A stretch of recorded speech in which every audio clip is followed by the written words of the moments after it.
Testing.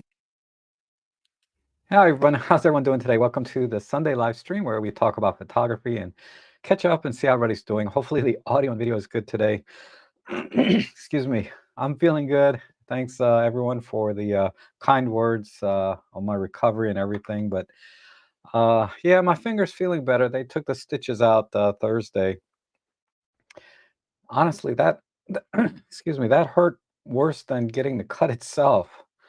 I was shocked. I was shocked how much that hurt taking the stitches out. Excuse me. But yeah,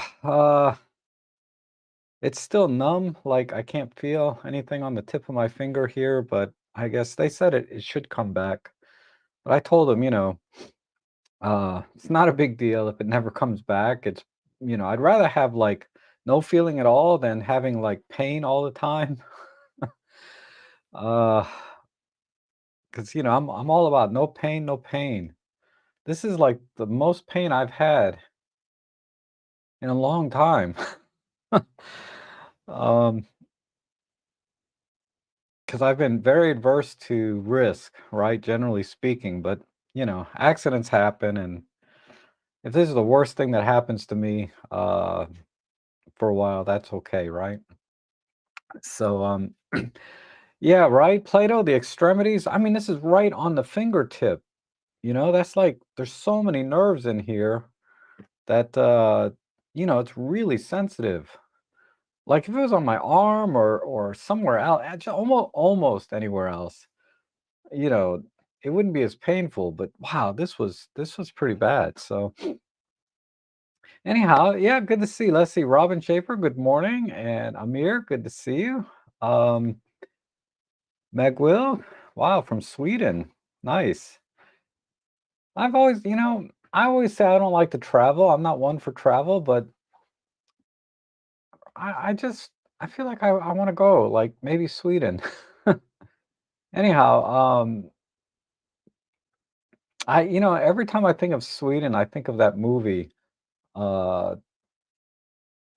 what was that movie? Trading Places with Eddie Murphy and the other guy. Uh, anyhow,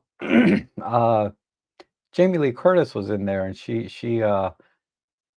pretended to be from Sweden on the train, and that always made an impression on me because I think I was like 18 years old when that movie came out or younger.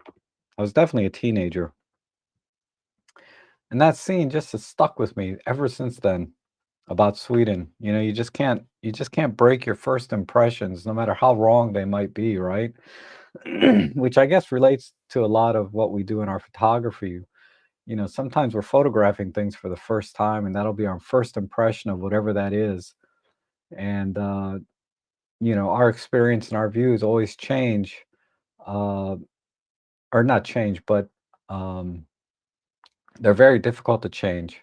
Our first impressions of whatever it is we photograph. And anyhow, I see Roberta, good to see you. Plato, as always, and Baybridge, and David Tellett, good to see you. So that reminds me, David Tellett is one of the most generous, kind people I know because he's local to me, so I see him, pretty regular. But he loaned me his LX100 and the Olympus OM1S, and given me like countless film cameras. Most of them really, really nice, functional. They don't have a lot of monetary value necessarily. Some of them did, but uh, I'm almost done with all of my reviews. Um, I cranked out 3 in a week on lenses, and then I got a couple before that, and I have 2 more to do. And I guess I'm about 50% of the way through both of those, and it's all up in here. Most of the work is up here before I even start doing any recording of the review. But after I finish those, I'm definitely gonna get back into some more, I guess, uh, what do you call it? More vlogging, more photography. Gear is always photography related, of course, but and the gear that I try to share is hopefully been helpful. I try to sprinkle in a little bit of, uh, extra information that you may not hear from other reviewers, but it's, ultimately I always leave out things. Like I didn't really talk about. I did a review on the 27 millimeter uh, APS-C lens, so it works out to 40 millimeter, field of view if you want to look at it in full frame terms. And I never really shot with 40 millimeters before, not deliberately like I had to with this lens. And, because I, so it gave me a feel for maybe getting the Panasonic Leica, not the Panasonic Leica, I'm sorry, the Panasonic 20 millimeter f1.8 or 1.7 pancake. It got me thinking about that lens. But I found that I actually kind of like it. It's not quite as tight as a 50. Because 50 millimeter, or let's say 25 on micro four thirds, can be a little tight sometimes. And although I really like that focal length, I find it, yeah, just a little bit tight. And just opening it up a little bit to 40 kind of made a difference. And how I saw the scene, and and I could include more because I really like the idea of including more information in the background, and that just goes with, I kind of got in the habit of that because of uh, my paid work, architectural commercial real estate, where I always have to look at the scene and include information about the property, about the building, about the surrounding area, like maybe a parking lot. So when I go out and I do my personal photography, that's kind of ingrained into me in terms of just habit, right? So 40 millimeters open that up a little bit. Now 35 millimeters, or 17 millimeter is sometimes feels too wide, but I don't mind it. And then 28 millimeters is just you're there, you're wide, right? You're not getting in. You're definitely not in a portrait, subjects fill the frame with the subject type lens. You're definitely. So I really like 28, and I'm kind of liking 40. So it seems like such a minor shift, right? Because the halo, the Trinity lenses are typically 35, 40, or 35, 50, and 85. But now I'm feeling 28 and 40, right? Just a little bit wider on both.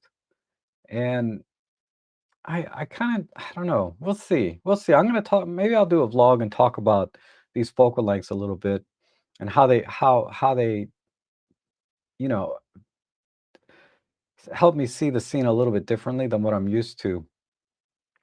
Because I was watching some of my old videos, because people comment on my old videos time to time, and I'm like, oh, I don't remember that, so I'll watch it. And a lot of times there'll be a vlog. Actually, it's Eric who's here. I think Eric is here. Eric has been commenting on some of my older vlogs. So I went back and I rewatched some of them, and I was like, those weren't half bad. I really hated them when I published them. I was like, man, I'm never going anywhere in YouTube, but I'm having fun. Why not? And I watch them. I'm like, these aren't half bad. I'm actually vlogging and talking about, uh, the scene and how I captured things. It was interesting. It's always interesting to see yourself from several years ago. Like, and honestly, 5, 6 years ago was very early in my photography because I've only been really shooting since 2013. So we're talking, I was only about 5 or 6 years in at the time. And I think I'll get back into doing that now that the weather's really nice and that I'm like turning product reviews down for a little while. Still have a couple of things in the queue outside of these two that are going to be released that I already agreed to, but I think I'll take a little break from that and go back to vlogging and trying to answer people's questions because I'm like 2 weeks behind on that for some people in the comment sections, and I apologize for that. But when I have these other projects, that I have to finish because I'm obliged to. My brain just cannot concentrate. I'll answer the low-hanging fruit, right? Like things that I can just ring off the top of my head, but there's a couple of questions in there that are asking me about things that for cameras that I don't have anymore. So I have to go into the manual and I have to double check that against to see if it's the same as on my new camera. Then I can demonstrate it, or at least I can give a more detailed answer, uh, to that person. So they'll come eventually. So there'll be like an Ask Rob Trek video coming, hopefully by the end of this week. Because I want to try and finish these two product reviews this weekend and publish them maybe Monday or Tuesday, just because usually I can get all the editing done and then I'll let it set and then I'll watch it the next day, maybe make a few more changes and then publish it. Uh, but yeah, product reviews, they are they are hard for me. Once you kind of get, I guess you get into a routine like what's his name? Christopher Frost, I think he does. Yeah, CF. He does he does a lot of lens reviews and a few camera reviews. He's got that down to a science, right? It's like A, B, C, D, E, and he does the same thing with every lens, and it's really useful because having consistency is extremely important in everything. If you want to get good at it. And he's really good at it. And I don't pretend to compete against his lens reviews, at least not on a technical aspect. But one of the things I noticed in lens reviews when I watch them online, and it's like a lot of lens reviews that I see, or like a lot of reviews for just about anything that I watch, there's everyone has sort of a certain vernacular or vocabulary that they use in these reviews, and obviously that makes sense. But when you're talking about more objective things about the lens, right? So we can say lens elements, and we can say aperture, right? Whatever, aperture blades, diaphragm blades. There's certain very objective names for things when you do reviews uh, or vernacular. But then what I really don't like is how loosey-goosey everybody is with more subjective things about a lens, right? They talk about the color rendition, the bokeh, the the focus, the transition from in focus to out of focus. And ultimately I have to use some of that same vernacular in my reviews, and it's just because I watch so many other lens reviews that they ended up in my lens reviews. But deep down, I really don't like that kind of vocabulary because it's so subjective, and there's no way to measure that. Because when I take two lenses and I like with all the mirrorless cameras, micro four thirds, whatever, you can adapt any lens. So I can adapt a lens to I can adapt, say, three different lenses of the same focal length from different manufacturers. And if I were to put those three images side by side, it'd be extremely difficult to tell the difference between, the color science, not color science. See, there I go. I'm using the wrong vernacular. The color rendition, the out of focus bokeh, the and any other of these other subjective characteristics. When you're just shooting like normal things, right? It's only when you start to sort of do testing, right? And specifically push for whatever characteristic you want to try and distinguish from lens A to lens B. But I can tell you that if I were to just take three 25 millimeter lenses, uh, And or let me put it this way, if I were to go through my entire image catalog, which is, hundreds of thousands of images, and and just look at them blindly, it would be extremely difficult for me to tell what lens and camera I used, right, from the image itself. So I so this is the problem I have with lens reviews, and I don't know. I mean, I get it. There is a difference sometimes, right? Like I know my 14 to 42 kit lens with the M10 Mark II, the color coming out of that combination is a little bit different than if I were to take that 14 to 42 and put it onto my OM1. But it has to do with the camera, not the lens. So, and color science in general is so adjustable, right? You can take all the color out of the image of black and white and then start adding it back in post processing, and you can get color science down exactly, right? And they sell those X-ray cards. I guess Data Color or somebody bought them out, but and then you can color match every camera perfectly. And I saw Eric commented, I guess this morning, about the colors from the Fujifilm because I did a review on a Fujifilm, that tilt shift lens. And they are different, but that's the color science of the camera, it's not the lens, obviously. Uh, so I don't know, so well, I don't know what my point is, I guess I'm just so tired of doing lens reviews at this point that I don't wanna do another one for a while, uh, 'cause it was just exhausting, and I was really trying to split hairs sometimes between lenses. Like, why is this lens different a little bit from this lens? And these lens side by side comparisons, reviews that I see are just, gosh, just a total waste of time sometimes. And I watched so many when I was trying to flush out my Fujifilm lens lineup and do all these comparisons. And I think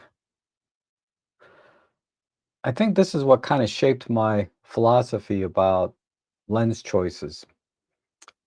And that is I'm gonna pick one lens that I want to be perfect, clinically perfect, right? Sharp corner to corner, no vignetting, um, fabulous background rendition, right? Very smooth bokeh balls, um, and fast autofocus, right? Whatever. I need one lens that's a halo lens in my favorite focal length, and generally speaking, that's 50 millimeters, right? Equivalent. So I would get the 33 on my Fuji, I would get the 25 on my Olympus, and a 50 on my Sony, for example.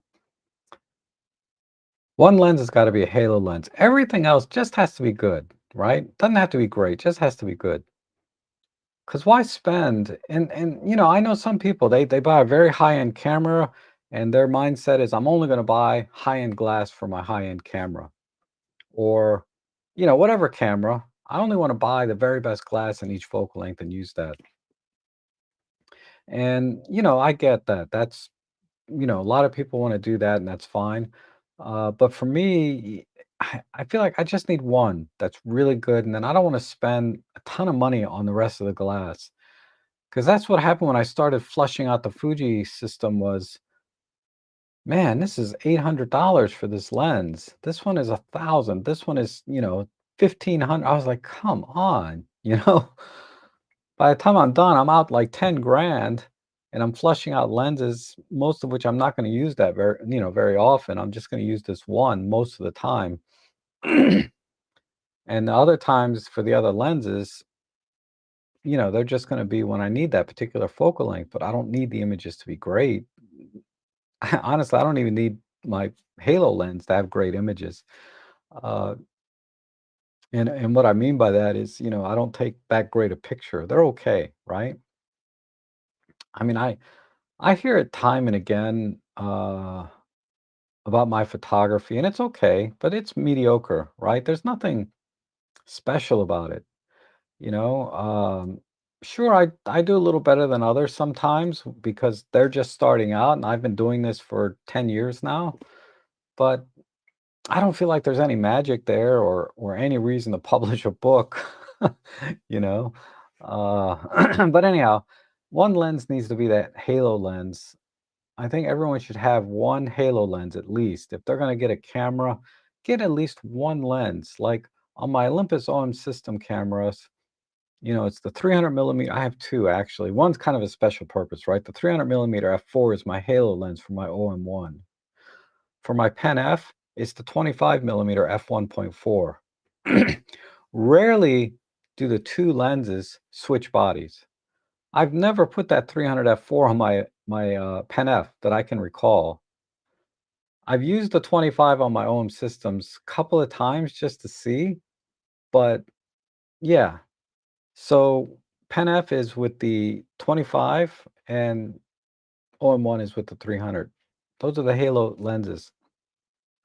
Um, when I shoot with my EM5 Mark III, 99% of the time it's the 14 to 42 kit lens. Um, I think what other my EM5 Mark II, I don't take it out enough, but I kind of like the 25 millimeter on that. But anyhow, my that's my kind of my thinking when I think about lenses for my camera systems. Um, and I just, I'm just sharing it because maybe you've been thinking about expanding your lens system. Maybe all you have right now is a 14 to 42 kit lens. Think about what focal length you're going to use. And if you're not sure, right, just buy a cheap lens in that focal length and just use it for a while. And then when you're sure, get the good one. And by cheap, I mean like $100, $150. If assuming all that's within your budget. If you don't have the budget for the Halo lens, the $800,000 lens, just get the budget one. You'll be fine. A perfect lens and a perfect camera is not going to improve your photography ultimately, right? What improves your photography is like they always say, it's up here, right? It's what's behind the camera. And that's where you should really be focusing your attention. But being kind of a nerd or camera geek, it's I like to try different things. I like to experiment with different lenses, and fortunately, I'm in a position I can, you know, a lot of the budget lenses are within my budget, right? And that on top of these manufacturers send me some sometimes, and it gives me a chance to try out different focal lengths that I wouldn't normally try, like the 27 millimeter for the Sony, which is, a 40 millimeter equivalent. It's interesting to try something out because I know I have zoom lenses on my Olympus and whatever. I can always shoot that 40 millimeter equivalent whenever I want, but it's different when you're kind of forced to when you have a prime. It definitely takes you have to put a lot more thought into it, what focal length you're going to shoot at. So anyway, let me see who else is here and what's going on in the chat. I just uh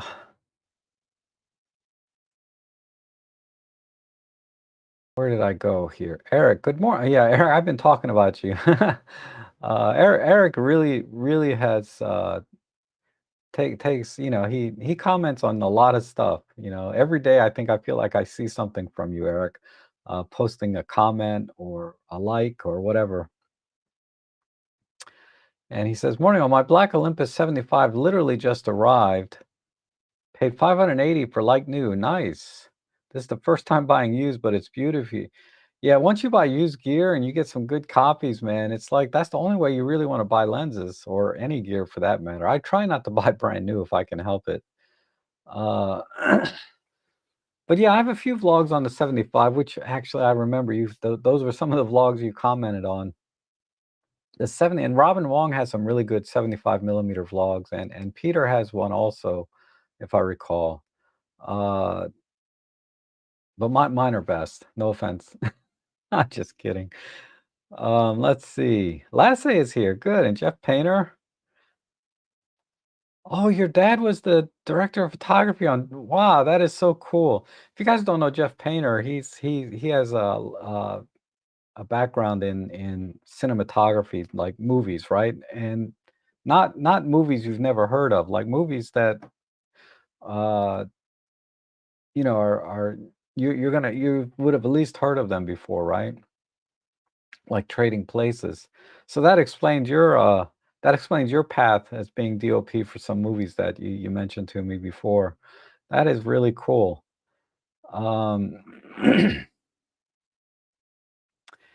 and if there are any Nikon shooters out there, I'm fairly new with the ZF, and I'm highly recommending the Pancake 26 2.8 lens.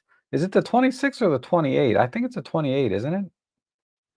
Well, anyway, 26, 28, pretty much the same thing. I've heard good things about the 28, I think. I'm not sold on the ZF itself because I have a Nikon DF, and I'm pretty content with that. The ZF, I don't know what it would add to my, honestly, I can say that about everything I own. What does it really do for my photography? But uh, yeah, the ZF just when I first saw it, it really was like, wow, look at that. That is so cool, right? But now I'm like, I don't know. I don't know if I would really. I don't know. It just wore off. It wore off pretty quickly. Mostly because I have other great cameras that are kind of vintage looking, like the Pen F and the DF. Um, EM5 Mark II, I would argue, is pretty vintage looking. And Roberto, good to see you. Terry Breedlove and John Follows, good to see you. Um, Jack Beltane, Jack Beltane, hello. Alan Hedge from the UK.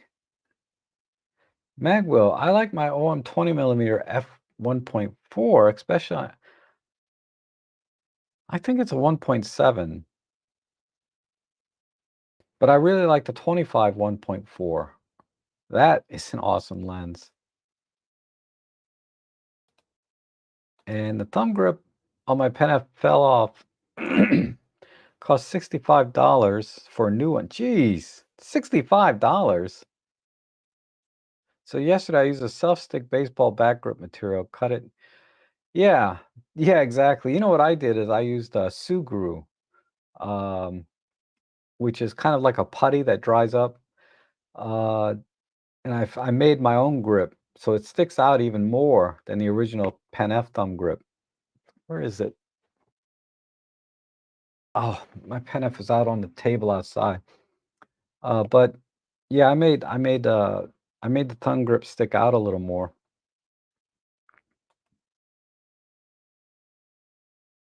And Terry says, I only have the 12 millimeter f2 for my pen. I'm trying to decide between the 25, 45 for street shooting. I own both, sold them a year ago.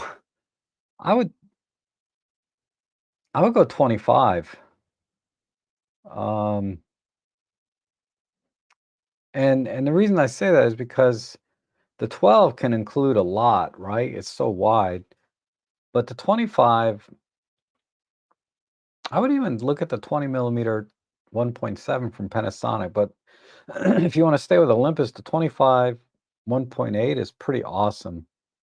That lens, I would say, is sharp as anything I've ever used, and that includes the 25 1.2 Pro in about 70% of the image circle. Once you get beyond that, it loses resolution, right? You start to lose resolution, and that's where, say, the 25 1.2 Pro, the 25 1.4 Leica, sort of are better than the Olympus 25 1.8. But in about 70% of the circle inside, and if you're shooting for depth of, shallow depth of field, that makes no difference at all, right? But if you're doing landscapes, for example, or what? Well, you said street shooting, so I don't even know why I'm talking about that. But for reference, when I was shooting, landscapes, like I was doing Great Falls, the waterfalls there and stuff, I noticed that the corners were really no sharper than the kit lens. The center, tack sharp. I mean, sharp. Whatever terminology you want to use is really sharp. But the 25 1.4 Leica, once you stop it down to like f5.6, like that's how I shoot landscapes, like at f5.6. Uh, it's sharper across the frame. Uh, but for street shooting, yeah, I'd go 25. The 45 is a little tight. Um, and it's going to really limit you to, you know, single subject type scenes, right? Like a guy walking across the sidewalk. That a 45 is really good for because you don't have to get too close, and they may not even notice you from the distance you'd be at to capture that image. So it's more candid. But the 25, if you like to include more about the scene, more information about what's going on, 25 is a much better choice. That'll give the subject and the image a little context and tell more of a story, I think, than a 45 would. Because a 45 typically is, your classic portrait focal length. That's about capturing the subject, and the image is all about that subject, and the story is about that one subject. But I think for street shooting, you want to tell a bigger story, if if if I may. Uh, you want to include the context of where that subject is, why they're doing what they're doing, for example. What are the conditions that, are contributing to whatever this person is doing? If you're talking about shooting people and all of that, and having a wider field of view allows you to do that. So it's a little more challenging in terms of capturing a good image. Uh, but then it's all the more rewarding, right? So I would go 25.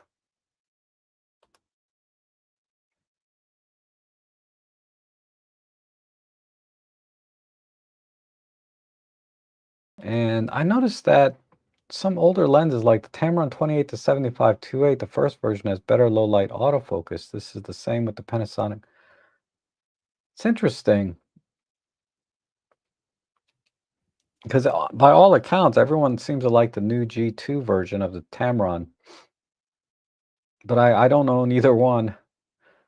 If I did, it would be for I'd probably get it for my Sony camera. Um, but I don't really do anything with that lens professionally, or with that camera professionally. Uh, but if I did want to get into portrait or event photography, that lens, the Tamron 28 to 75, is on my short list of lenses to get. So I'll have to, if I ever decide to use Sony for any of my paid work, I'll have to give that some thought. But as of now, I'm not interested in using that Sony for much more than just uh, the occasional outing, if that. And Big Robot says, I do own one Fuji camera. Okay.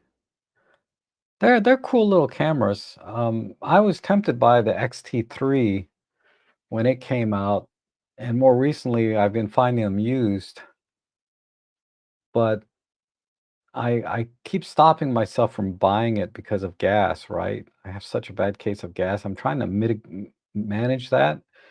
So before I pull the trigger on an XT3, I tell myself, when's the last time I took out my XH2? And if the answer is like it's been, a month, then, and it's usually been more than a month, I'll say, why would I buy the XT3 if I'm not even shooting with my XH2, right? And I have flushed out my Fuji lens lineup. I mean, I don't have like a wildlife lens for it, like a super telephoto, but everything else I have for it. It's totally flushed out, including my halo lens, the 33 1.4. And I just don't take it out. I don't know why. I guess it has to do with, like, I'm kind of familiar with OM Systems, Olympus cameras, and I know that they're, capable of doing everything I want them to do in a smaller, lighter package, right? So I just, when I start packing my bag, well, actually, a lot of times before I even go out on a photo walk, my part of my prep is which camera bag am I going to use, right? And I like to bring my smaller bags. And then once I've decided I want that bag, I'm like, now I need to use my smaller cameras. It's kind of backwards, right? But I'll pick up but this is what happens, right? I'll say, okay, I should really take out my Fuji or my Sony today.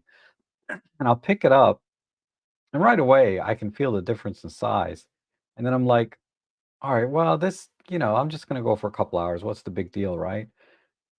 And then I'll get the bag and I'm like, "Ah, I can't use my small bag. I have to use my big bag." And it's just so well, if I'm gonna bring the big bag, then I might as well bring an extra couple lenses. And then I'm like, so these stupid things go through my head, right? Um, I'm not even thinking about what I'm gonna take a picture of, right?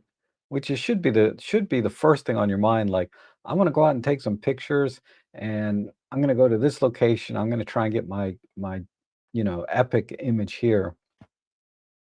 But most of the time, it's about just getting out and shutter therapy, like Robin Wong says. It's just getting out and shooting and just passing the time the best you can, right? Enjoying your time with nature or wherever you go. And rarely do I wanna take a larger camera, larger bag when I do that. I'm like, "Let me just get my Pen F and go." And this is why more recently I've really been excited about my Panasonic LX5 and the LX100 that David loaned me, the Olympus 1S, Stylus 1S. It's like these little cameras are the perfect shutter therapy cameras because they're so small and so capable and take great images that I'm like, I why would I even wanna bring, like, even a Micro Four Thirds, like, an interchangeable lens system, when I can bring a fixed lens camera with me that does everything? Even, like, the TG5, I'm like, "Man, this" I only vlogged with it a few times, but I think about it now, I'm like, "This was so nice, so simple," and I think that's sort of the appeal of, like, the Ricoh GR3 and the X100 series is because they're just small fixed lens cameras that you can go out and just enjoy taking pictures and capturing those times when you're out in the field or out in life. I don't think I could live with a fixed focal length. I'd rather have the zoom like on an LX100 or the 1S when I'm out shooting like that, just casually. But I get it now. I think I get why, 'cause I couldn't understand, like, why do people wanna buy a GR3 or an X100? I just didn't get it? But now I kinda get it, if you're into photography at all, sometimes you just don't wanna bring all that gear, right? You just want to go out and shoot, and a cell phone ain't gonna cut it. I hate touchscreens, and I gotta do a review on this touchscreen thing. I'm getting used to it, though. But I just don't have the dexterity sometimes. But as I'm working with this, it's that little trigger, flash trigger that came out from Godox. Uh, Using that touchscreen on that thing, hopefully I'll publish that tomorrow. That's what I promised, but I don't know if I'm gonna make it. It was a little frustrating at first, but once you get a feel for using a touchscreen, it's okay. It's not bad. And I'm very touchscreen adverse and I'm able to control it pretty well. But anyhow, yeah, just making things simple, uh, and compact and small and going out and just enjoying your photography, there's a lot of appeal there for me. Now, granted, this is coming from a place of privilege, at least in terms of gear, where I have a pretty good selection, right? I can go full on digital with any lens focal length that I want. I can go on full on film. Again, almost, any focal length. Uh, any format. Well, not any. I got all I have are 35s and a couple of medium formats. But um, why, for some reason, these little compact cameras have some appeal. So from where I'm coming from, it has a certain appeal. I don't know if this was going to be my very first camera. Like, say I've only been shooting with the cell phone and I want to get my first camera. If going X100 or GR3 makes any sense, I don't think I would recommend those cameras for that kind of person. But if you're already shooting and have a pretty well flushed out camera system, adding on an X100V or GR3 is perfectly fine. I think it makes sense and you'll probably really enjoy it. But I don't know if this was my only camera, if I would enjoy them that much. I would be constantly frustrated by the fixed focal length. Uh, and whatever other limitations there are, like GR3 has no EVF. Um, I think I would be very frustrated with those cameras if it were my only camera. So anyhow, let's see what else is who else is here. I tend to just start to ramble, right? And then let's see. Amir Amir says I'll be traveling end of May from work to the US, Burlington, Vermont. During the weekend, I'll have some time for landscape photography walks. Anyone can recommend best places to photograph in that area? I cannot. I can't. But if anyone else can, feel free to chime in. I've never been to Vermont myself. Um, but what I would recommend, I will recommend this to help you with some research, is go to, I think it's recreation.gov, but look for national parks that are in Vermont. Those are usually the best places to start. And and then once you find a few national parks within the area that you're going to, then do a Google search or image search for images that people took at those national parks, right? And and then go from there. If there aren't any really good national parks or enough national park, maybe there's only one, right? If any, then start looking at state parks in that area and then doing a Google image search for those. Because usually if you go to the government national parks and state parks are usually pretty well maintained and are parks for a reason because they have something appealing to them. Be a little weary of parks that have playgrounds and things on them because those are usually for families to go out and picnic and just have some time with a little bit of nature, and they're not usually very photogenic. But the places that are larger, like anywhere that you see have campsite availability, those are usually good parks because they have camping sites and the only reason you would camp overnight is because there's some reason to, right? Maybe it's and most likely it's because of the scenery that's nearby. And you can camp there, get up very early. I used to do that a lot a few years ago before I got Ellie. Ellie's not a camp-friendly dog. But yeah, so that's what I would recommend to do your own due diligence and because people can make recommendations, but they may not interest you, right? It's better if you do your own research at the national parks and state parks near the area that you're going to be staying and search for images of those locations. Um, that's what I would do, and that's what I do a lot. So even today, even though I've been to this park many times, I'll Google search it again or do an image search and see if there's anything I missed or different ideas for that location. Yeah, you only built one system. Smart. I don't know why I do it. Just guess. Yes. So you have M43 and then one Fuji. Yeah. Ugh.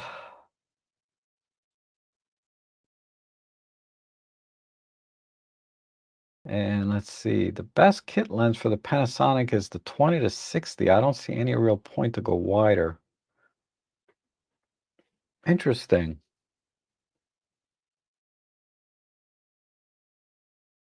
20 millimeters, I guess that would be 40. Yeah. I enjoy wider. I would enjoy wider than 20.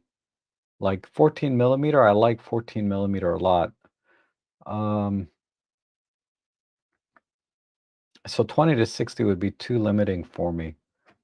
And yeah. So that's why I'm looking at the 15 millimeter Leica.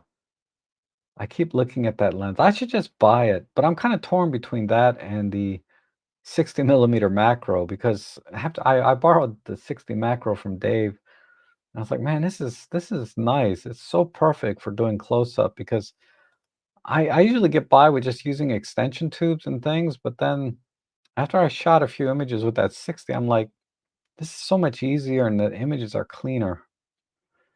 Ugh. And oh my goodness, Robin Wong, how are you? Says I disagree about your photography being mediocre. We're all different and you have a huge following because you did something right in your photography. Oh, thanks, Robin. You know, Robin's photography is really awesome. I mean, his colors are so bold and he has a certain style, right? It's like when I look at Robin's photography, you can tell he definitely has a style. If you look at mine, it's just all over the frickin' place. And that's because I'm still like in this experimental stage of trying to find my style or what I like to photograph.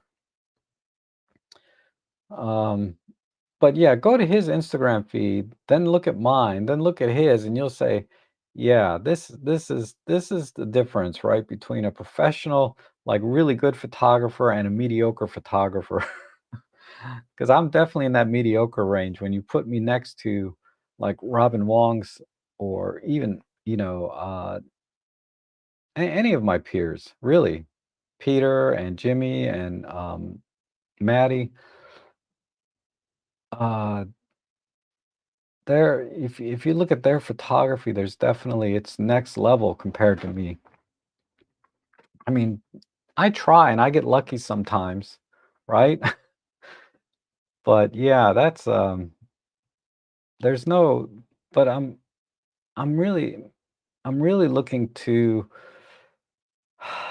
find find I'm just so floored by the photography by sort of the masters of photography. That's when I look at my photography is just, ugh, it's so bad. It's so bad compared to the masters, you know? And I guess, I don't know. Anyhow, I appreciate that, Robin. My photography is okay. I guess I'll say it's not mediocre. It's okay. Well, how about that? I'll bump it up a notch. Liston is asking, any advice for someone like me finding myself in a creative rut? Uh, haven't been out for several months, just haven't had the mindset. Yeah, that's tough. I was in that rut. And if you watch there's some really good advice in my live stream when I had, the annual live stream with everyone, Peter and Jimmy and Robin, Maddie, Emily. I think it was the fifth annual one. The fifth annual meetup, I asked all of them that specific question, and they all gave terrific advice. Um, so you'll have to kind of scroll through and find where it is. I may have indexed it, but I doubt it. But if you watch, I think it was last year's, the fifth annual, it definitely wasn't one of the first three. It was maybe the fourth, but most likely it was the fifth annual one. They all gave amazing advice. Now, my advice is because I was in this rut, uh, really, it's been almost 2 years now, but 2 years ago, might have been last year, feels like a long time longer than that, but I was in this rut, and yeah, I was having a hard time because I was really in going out and shooting. It wasn't like I wasn't going out and shooting, but when I went out shooting, I would just come back and all my images were just meh, like, it's okay, right? Uh, so I started looking at other photographers' works, the masters' work, and just being inspired by their imagery in the sense that, like, man, how did they see that? How did they capture that? Why, what made them take that picture?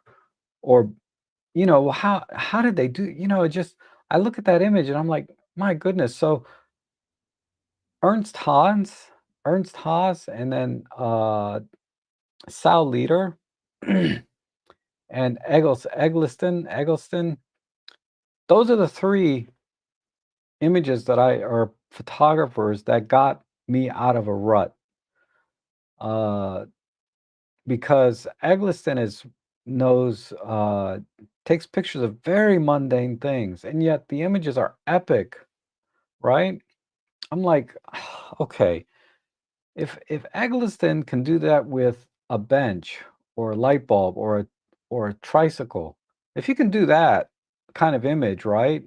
What's holding me back? Because I don't have anything better around here. That's the same crap I got everywhere around my house or wherever I go, right? My neighborhood. And then Sal Leader was uh was about the colors, right? Granted, it was very nostalgic, right? Because of the times that he took that in, right? 60s, I guess. And it's very, very nostalgic in that sense. But you have to see beyond that, right? For the photography. Because we don't have that advantage, right? To be able to go back in time and take the same pictures and have that nostalgic factor. But the colors, how he captured colors, and he was another person that just walked around his neighborhood where he lived. He lived in New York, I think. He just went around. He didn't go anywhere. And yet he was able to capture some amazing imagery.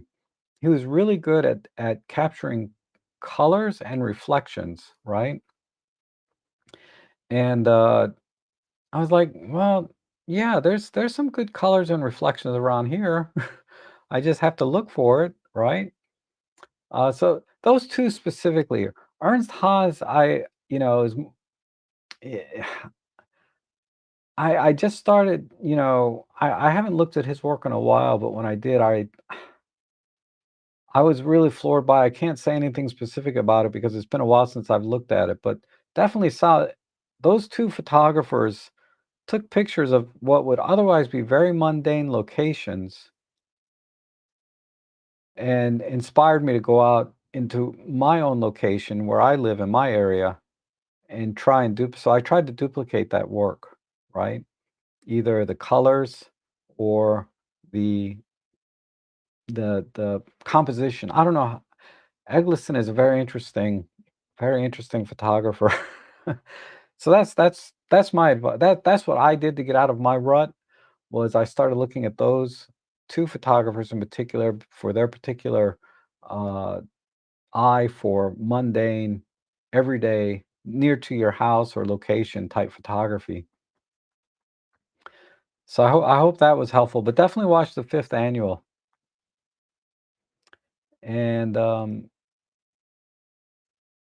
BK Pa, hey Rob, good to see you. Oh, good to see you too. Thanks for coming in. I appreciate that.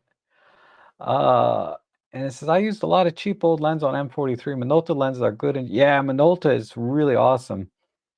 Uh, I have the 135 3.5, very compact telephoto lens. Because on a Micro Four Thirds, that thing is that's what, a 260 or 270, right? It's a 270 millimeter equivalent. That is amazing. It's very soft, wide open, but you stop it down to f/5.6, man, that lens is really good, and it's so compact. The Minolta 135 3.5, very compact lens. I took so many great pictures of Ellie with that lens. It was really good at the dog park because she'd be running out pretty far off, but I could fill the frame with her with that lens, and that it's a great lens. The 50 millimeter 1.4, the Roker is awesome. And those are the 2 lenses I have. I don't think I have any other Minolta lenses, but those 2 are amazing, amazing lenses. The 135 for its just compact size, and it's really sharp at f/5.6, but outside of that, it's kind of a single purpose lens. The 50 is more versatile, and the and here we go again, right? The rendition and the autofocus areas and all of that all of that subjective stuff is really, really very pleasing lens, fun lens to use, and the build quality, how they feel in your hands. My God, there's no substitute for that. And anybody familiar with Francesca Woodman? I am not. Yeah, it's a shame though when anyone ends their life too soon, or in general, ending your life. You know. Well, anyway, that's for another channel. Uh, and Walter is here. Hey, Walter, how you doing? It's good to see you. Walter's also local to me here. It's one of my best friends here in the area, if not the best friend, I should say. Um,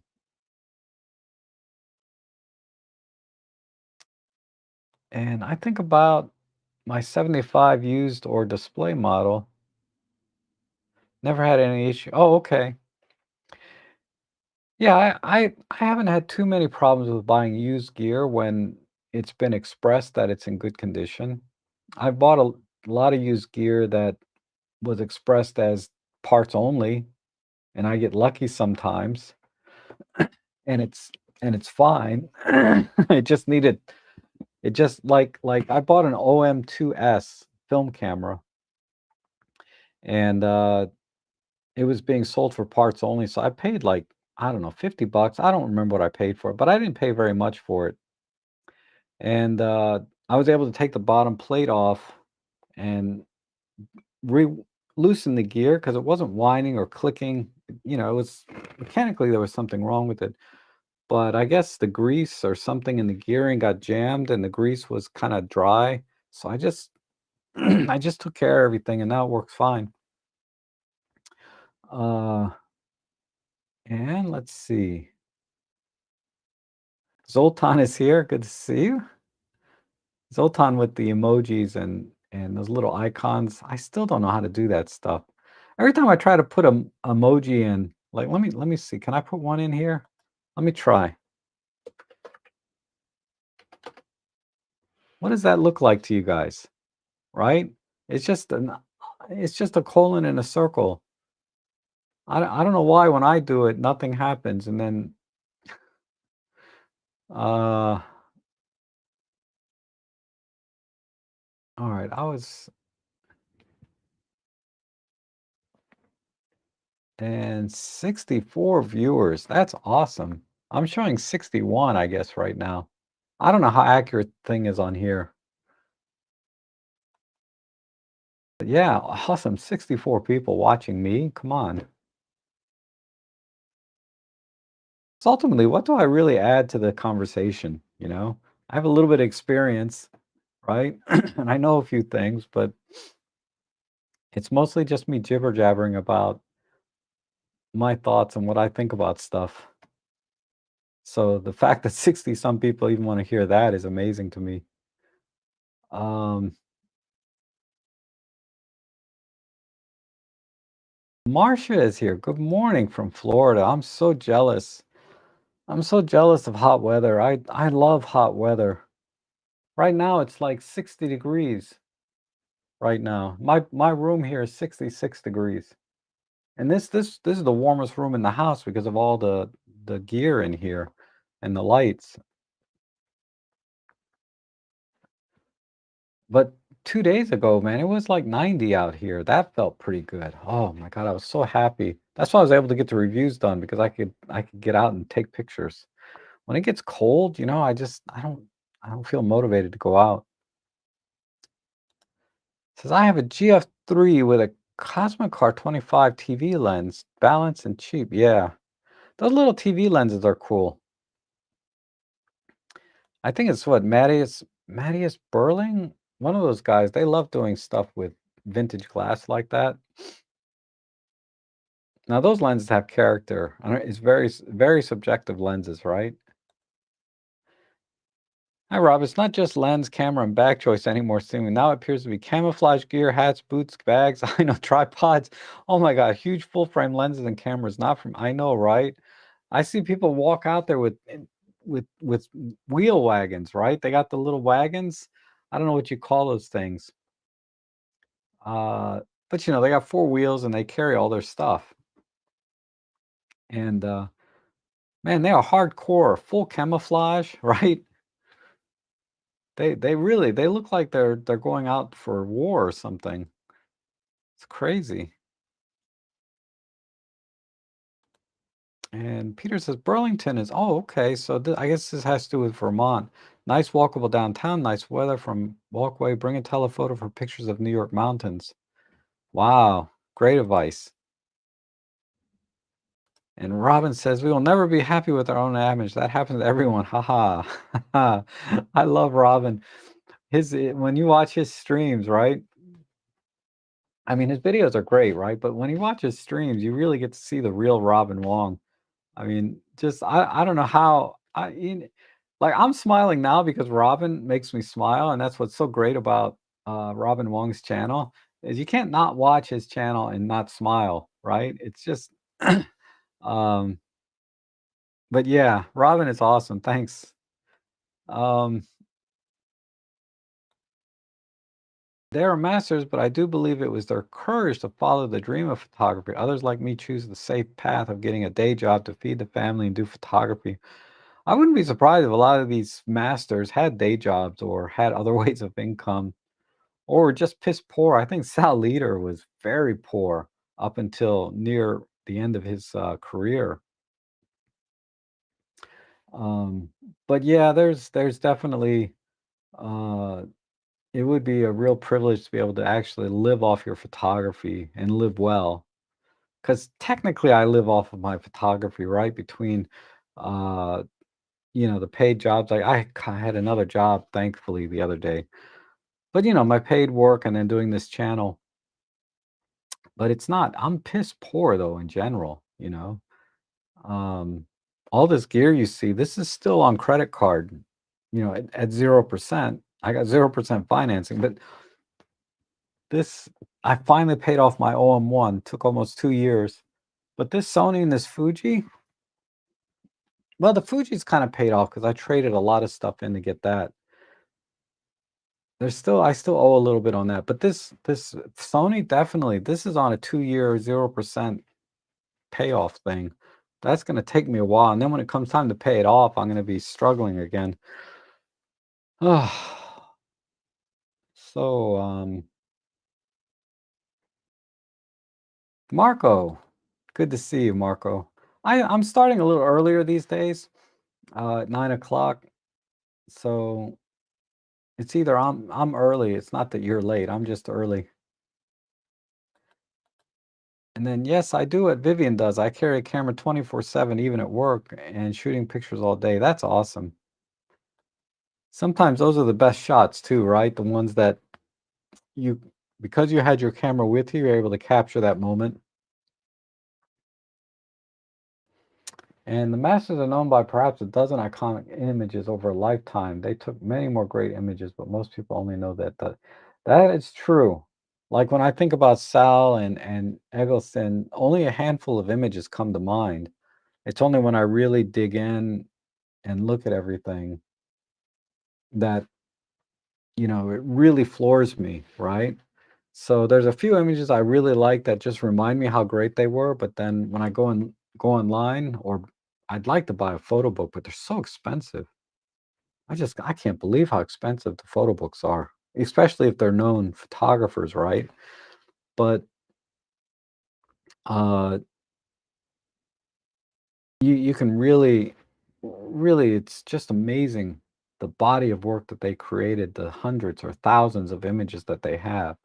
Like Vivian Meyer, she's one that, somebody just found in a basement or bought it, I don't know, bunch of undeveloped negatives that they developed later.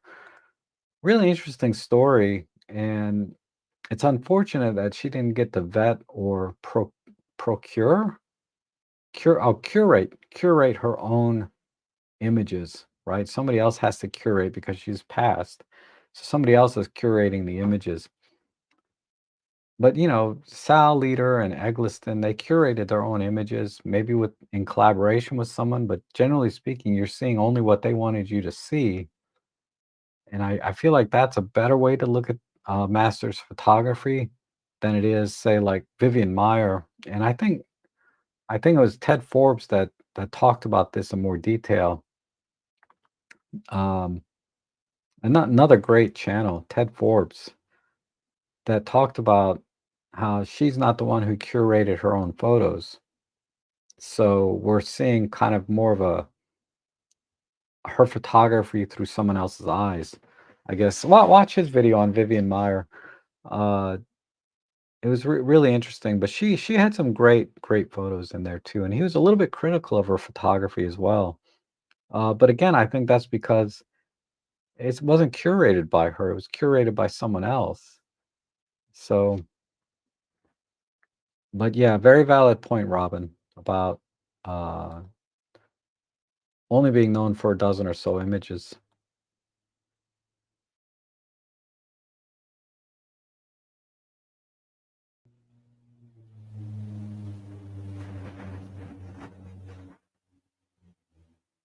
And Timmy says, I just bought the new OM1 II last week. Congratulations.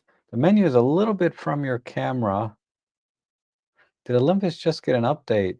Uh, there is a firmware update 1.6 on the OM1 Mark 1. I haven't done that yet myself, but uh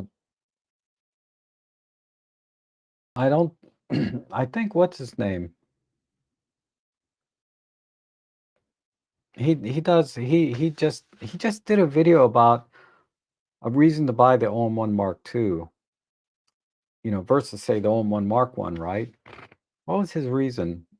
Uh I'm sure the thumbnail will pop up in your search. If you just search for OM1 Mark 2, his video, and the title is something like there's a reason to, finally a reason to buy the OM1 Mark 2.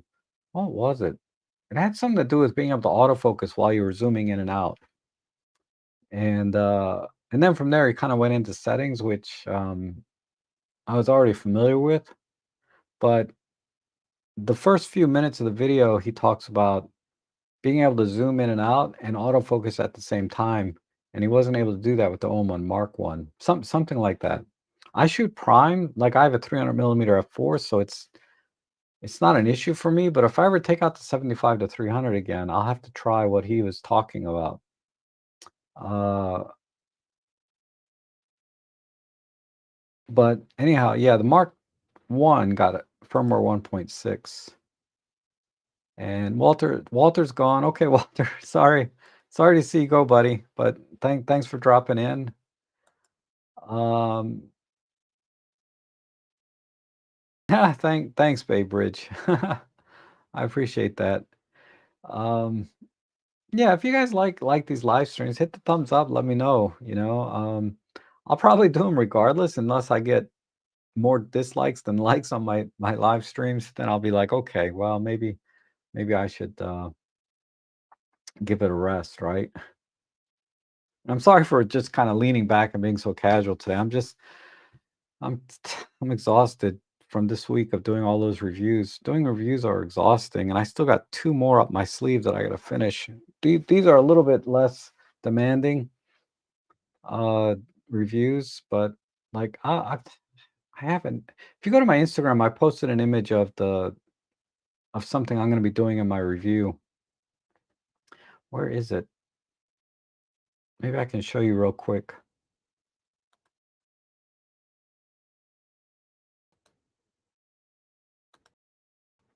Come on, I want pictures. Where's my pic? Oh, here it is.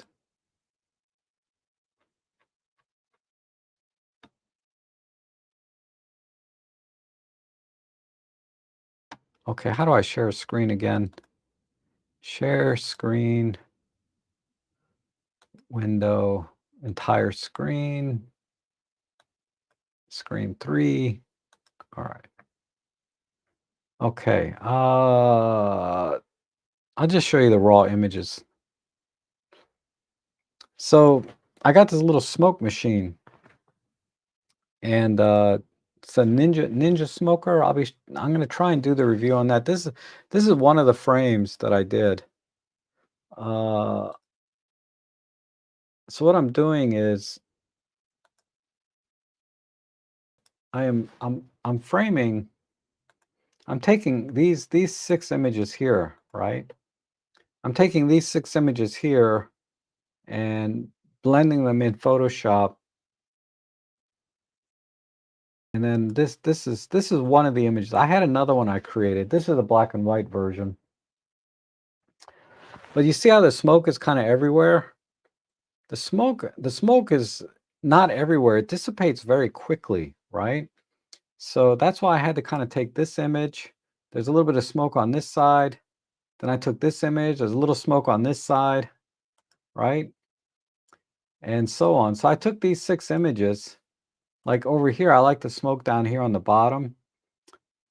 So I took these 6 images and blended them together in Photoshop to create this one image. So that's really the only problem I'm having with this review or this device is that the smoke dissipates really quickly. I mean, we're talking like in 5 or 10 seconds, it's totally different, and I have to constantly go in and add smoke to it. Uh, so I think this is the technique. This is the direction I'm going for my review. Is if you want to do still life like I did here, um, you really are much better off stacking images and blending them to create this final image, for example. And then back here, behind here is just an LED light. This is my spotlight. Anyway, I'm gonna do a video on this, how I created this image, assuming that anybody likes this image, right? Like I said, I posted it on Instagram. Let's see how it's doing. Whoops.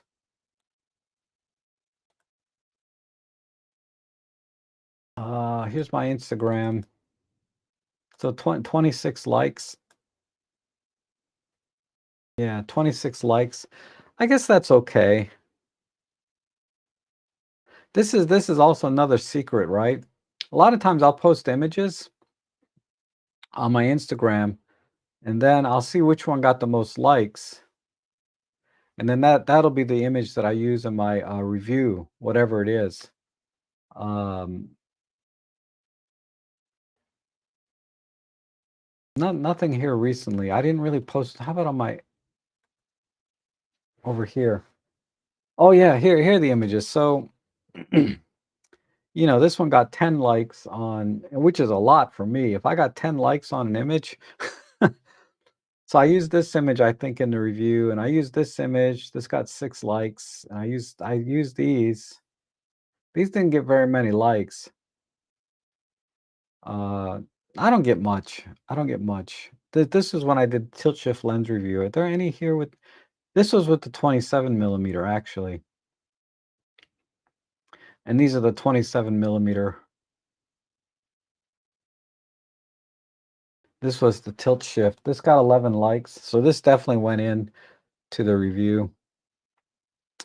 Uh, but anyhow, that's uh, that's one of the things I do to try to figure out what images I'm going to include because they just have to be visually appealing images for the review, representing what I think is the best of the best.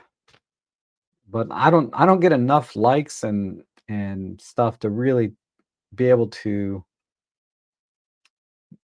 tell sometimes, right? I mean, if I get 10 likes on an image, man, I'm pretty happy. Uh, that's a keeper for me, right? I mean, it doesn't matter what other people think ultimately about your photography, but the lens reviews or product reviews that I do are not about my photography. They're about the product itself. So I just try to pick more generalized images that are visually appealing to most and use those in the review. And John Thomas is here. Good to see you.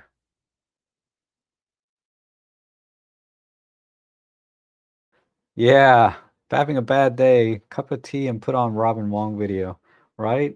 He makes you smile. Um, wow, you actually get a dislike on a live stream. It's so crazy for someone to do that when you put yourself out there in a community setting. Sundays and Thursdays are 2 days I look forward to. Yeah, even more than dislikes, I get unsubscribe, right? Live streams, generally speaking, I think this is different for Robin's live streams, but mine, it's not unusual to like make $1, right? I might make $1 on a live stream and then lose 2, 3 subscribers on top of that. So never mind dislike. I'm always losing subscribers when I live stream. But that's okay. If I'm not connecting with someone, just unsubscribe. It's okay. There's so many other channels out there you can connect with. Don't waste your time with someone you're not connecting with. Life is too short, man. If you don't like me, it's okay.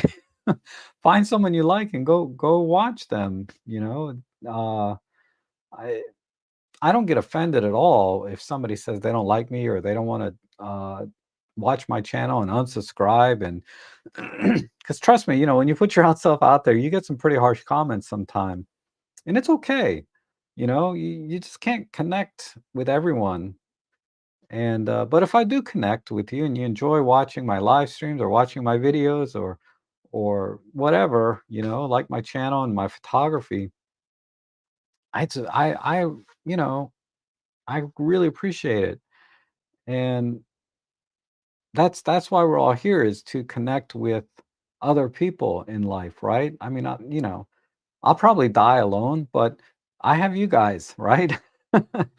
To connect with every week, and I look forward to it, connecting and reaching out with everyone and see how everybody's doing, let you know how I'm doing, and then give you a little behind the scenes of when I'm doing these reviews or doing my vlogs. Um, because I think it's interesting how we all operate a little bit differently. And I want you to know that when I'm doing things online, whether it's a review or a vlog, that I'm doing it, just for my, you know, I'm just sharing this with you guys because I know some of you guys want to see it, right? Like, you're interested in what I'm doing and what I'm up to. Just like I'm very interested in what, Robin is doing, or Peter. Peter's been knocking it out of the park. And I always enjoy Maddie Salanto's videos too. Um, Maddie has a very different. I put him in the same category as, um, and Peter really is pretty much the same. But these two guys have so much experience, and it's not like that surface level experience, right? It's like it's deep. Like when they say something, they're it has more power to it or more meaning to it. More that if you want to talk about wisdom in photography, they have a certain wisdom about photography in general. And it really comes through when I watch their videos or I have them as guests on the live streams. What they say, the words that actually come out of their mouth aren't necessarily new or groundbreaking. But when you add on the experience that they have, it gives those words more meaning. I guess I'm not articulating this very well. Um, And Robin has a lot of experience with gear and photography and has a certain style and an energy. It's a very different vibe from Robin Wong's channel. Uh, and this goes back to my conversation about connecting with someone. When you connect with someone, that's the best thing in the world, right?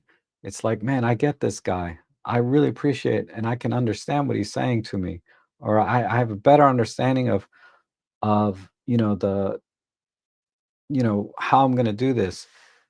And if you don't connect with that person, it's okay. There's so many channels out there.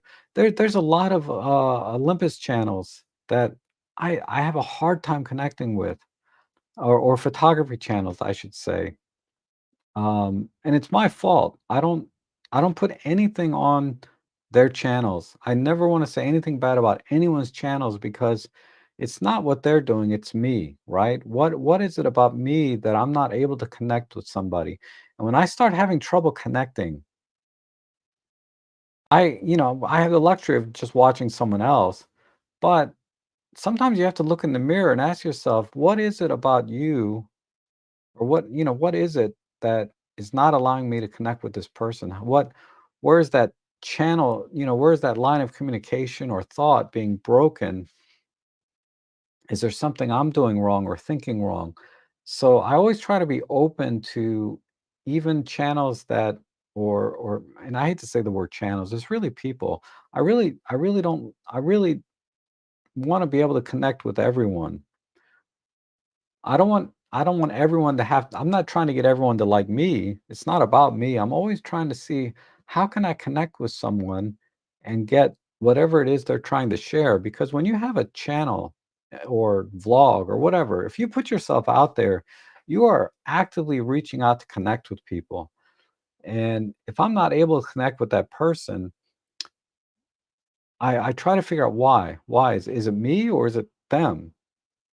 Because honestly, right, it can be them. It could be something they're doing wrong. Uh, but generally speaking, everyone has something to offer, and you should try to connect with everyone on their level. I never try to bring somebody up to my level or vice versa, right? Meaning, I'm always trying to connect with them on their level. Whether I think it's higher or lower is irrelevant. You know, you don't want to judge people as being up here or down here. You can certainly compliment and give people respect that they deserve, no matter what level they're at. But judging is a little bit different, right? Judging is saying this is good and this is bad. And what I learned a long time ago uh, is that the opposite of the truth or something good is usually another truth or something good, right? Rarely is there good and bad. It's usually there's two good things going on here. It's just which one do you connect with? Which one is more your style, your personality, etc. Anyhow, but the reality is when you're working with thousands of people watching you at any given time, tens of thousands, maybe a million people watching, um, statistically speaking, there's going to be people that just hate you and don't want to watch you at all. And I certainly have a lot of people that I watch that I just can't stand. Something I just can't watch them. Uh, it's rare because there's definitely a disconnect here. Like I just don't like something about them, the way they word something or their view on something. I get it. So I don't watch it. I try to sometimes. It's always good to get a different perspective on things. So I don't not watch them at all, but I definitely minimize because I don't want to be in a bad mood, right? Like the other person was saying earlier, whenever you kind of get into a rut or feeling bad, just have a cup of tea, watch Robin Wong or whoever your favorite person is, and put you back into that good mood, right? And but yeah, my goodness, I'm just seeing a pot. Wow, Eric, that is so generous of you. Wow. I really appreciate that. That's amazing. I tell you, some of you are so generous. I'm just very flattered and grateful for your generosity. And all I can say is I try to come out here and connect with you on the live streams and be a real person, with you versus and I try to do the same in my videos. Um, but yeah, that is so greatly appreciated, Eric. Thank you. Um, model model railroad hobby. I have very tiny stone machines for smoke machines for locomotives. I should look at smoke machine for model shooting. Yeah, I'm gonna do a review on one, and there's plenty of. It's the Ninja Smoke machine. I think it's called. Anyway, there's a lot of reviews out there. I can tell you, I saw one by.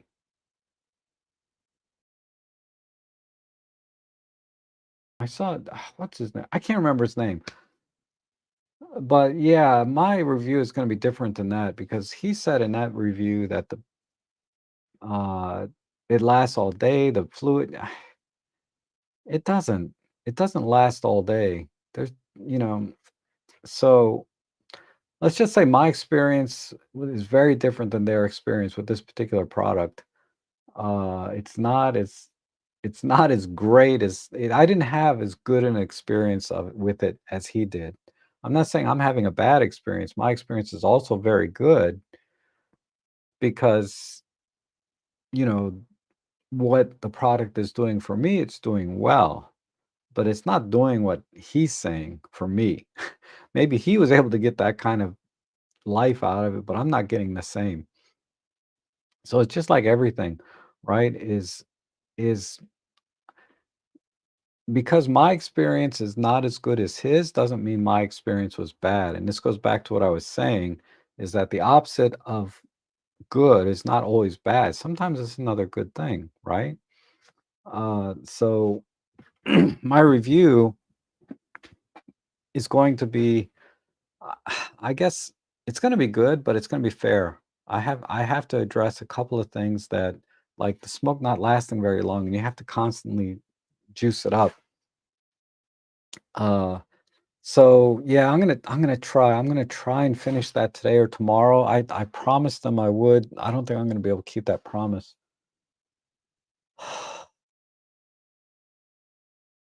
But it is really cool doing that smoke thing, right? It's really cool, and it's a lot of fun to experiment with, and I'm gonna try and do some more today. Uh, so it's gonna be a rushed review because this is the first day I've taken it out to use, or yeah, well, yesterday was. Uh, so I gotta do a review on just using it after 2 days, but it's a very simple product, so it's not it's not,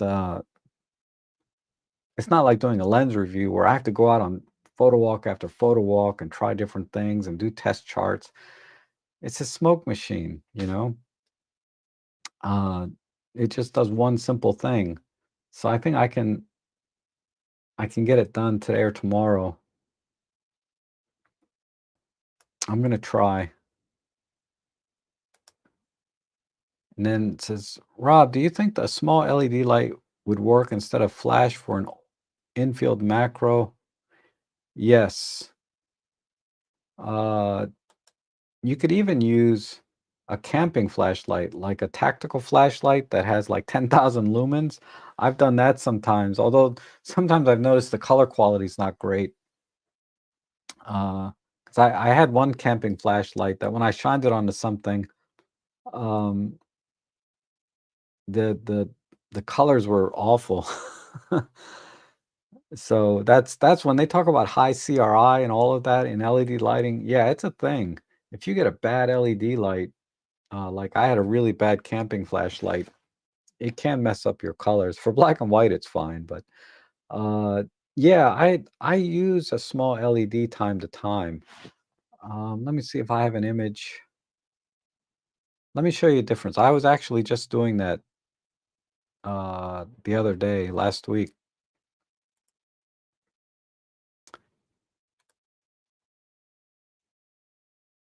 Let me go back to share screen.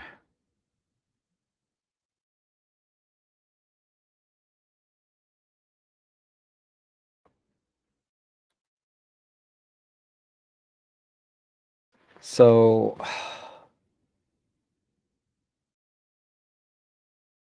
was it this? Yeah, it was this day.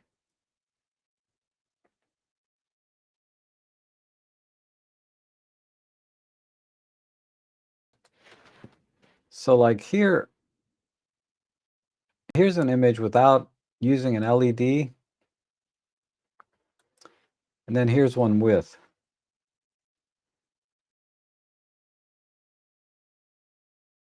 So just to give you an idea, right? There's that one, and then there's that one.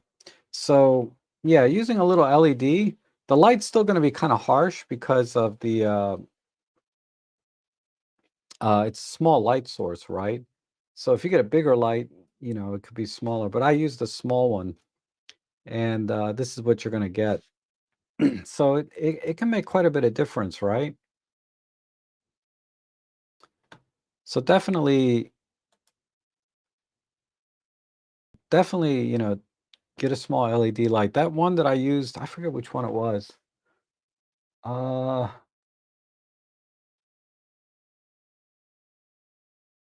but it has to be cloudy out, right? If you're going to use like a 20-watt LED, I think I was using the 20-watt. It's going to be cloudy out. So, you know, 20 watts will do, but if you really need to get the 60 watt. That 60-watt LED I reviewed a couple of weeks ago, that's a really good light. Even I mean, it's heavy, right? The 60-watt LED light that's weather sealed that I did, the GVM, you would need about a 60-watt LED to really be able to use it in brighter conditions with the reflector on. Uh, and you can get the ones that I showed, they're really expensive though, right? They're for what it is, for what you want to do, I should say. Uh, the RGB, don't get you don't need RGB, just get a bicolor LED, and 40 watts would probably be enough. Between 40 and 60 watts in that range. That would be enough light to use in most situations. In the shade, even if it's sunny out, if you're in the shade, that'll help a lot.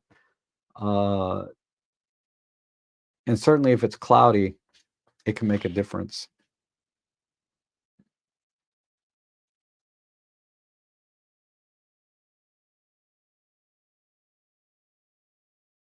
But you're saying you want less to carry.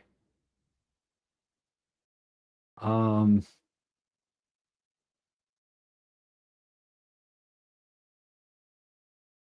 yeah, if you get a 40 or 60-watt light, they're pretty big. They're not like a lot less to carry than using a flash, really, but it is easier to use than a flash because if you want to do focus stacking or bracketing, you don't have to worry about the flash recycle time. So an LED for macro is a lot better in a lot of ways. And Zanji says, I shoot Leica, Rolly, Voigtlander, Zeiss, Wallensack, and Graflix. Wow, going back to the 40s, all 12 of them have projector lenses with an amazing range of rendering. Speaking of piss poor. Well, I don't think the Rolly's that cheap, or the Voigtlander, or the Zeiss, but uh, that's a nice collection, though. I'm a little jealous. The Leica. Um, so you got all these bodies, but you're shooting with projector lenses. That's cool. I have one actually right here. I have a projector lens. I gotta show you. I haven't.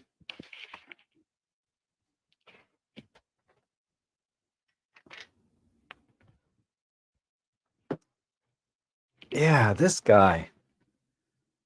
I don't think I've shot with it once around my house a little bit, and it's yellowed inside. So I don't know if that's haze or if it doesn't look like haze. I think this lens is just a little bit yellow. So it's aged somehow. But it's got this grip handle on it, which I haven't figured out what that's for. And it uses, I think this is an M39 mount. So I have an adapter for it. But yeah, I have to go out. This zooms from 85 to oh, that's why I didn't use this that much. Because I only had my micro four thirds cameras. So yeah, this zoom range was a little bit too long. But I think for on maybe my Sony, the full frame camera, this might be better. Because then this is a more usable range. I have to try that. I forgot all about this lens. So it's an f4.3 constant, 85 to 200. Some kind of cinema lens of some kind. It's in good shape. It's pretty clean. Not much dust inside, or I don't see any fungus, although I do see like a yellowish haze. Forgot all about that lens. Man.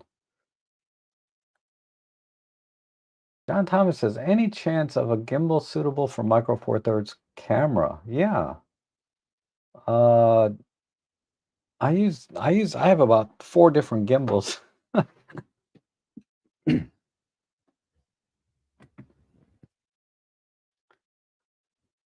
I forget what this one's called. This is the one I use for work, but I like it because it has a very short grip on it. And this is the Scorp C. So it's about a year old or 2 years, a couple of years old, this one. This one works. This is what I use for my work. And I have it balanced already perfectly for I had to rebalance it because Marco got me this grip. I'm sorry, base plate. I had to rebalance it for this new base plate for my work. But and this is not even the lens I use with this particular thing. But yeah, that's let's see. It should be balanced close enough, but it may go jerky on me. Let me see. And then the power button.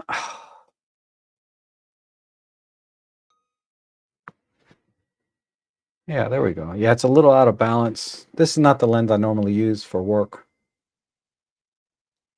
But yeah, this is cool, right? This works great. This is the Scorp C.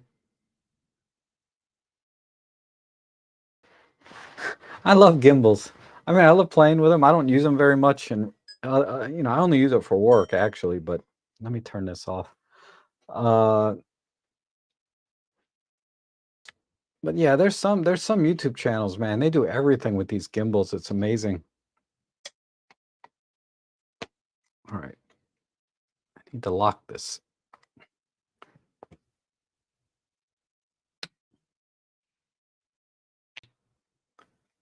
All right, lock. There we go. But this one has the handle on it, so when I'm walking around, I can hold it like this. This handle makes a big difference. That's why I like this one. I have other gimbals where I have one that doesn't have this handle. It's the very first one I bought, 5 or 6 years ago, whatever. And then I have another one that I bought from Manfrotto, which had the handle like this, but the grip down here was much taller. So the problem I have is sometimes I have to put this gimbal on a tripod with wheels, right? So the center of gravity was a little bit too high when I used the Manfrotto gimbal that I have.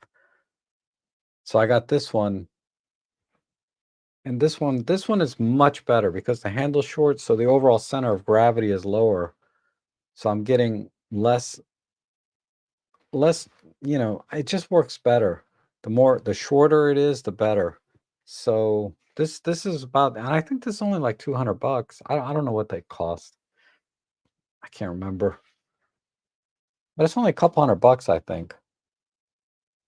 Now they have other gimbals, the DJI. I forget what they call them, RS3, RS4, whatever. They have some new versions of the DJI which are compatible with the OM system cameras. Most of them are compatible with Sony and Panasonic, but I think, and all that really does is it allows you to, I think, control the shutter with the app, something like that. There's some extra connectivity with the when the gimbal is compatible with the camera. But for my work, I don't need all that. I hate using apps. This doesn't even have a screen on it, right? It's just LED lights. I just need to use it in one particular mode.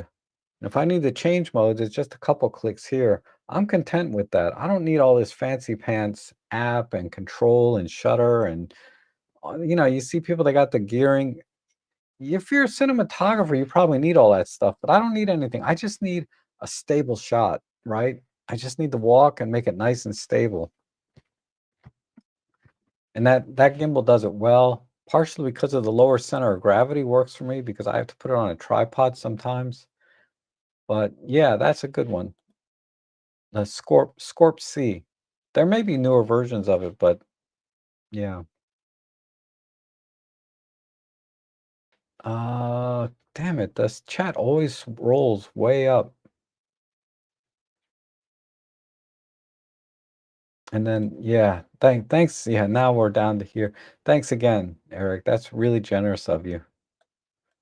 Um,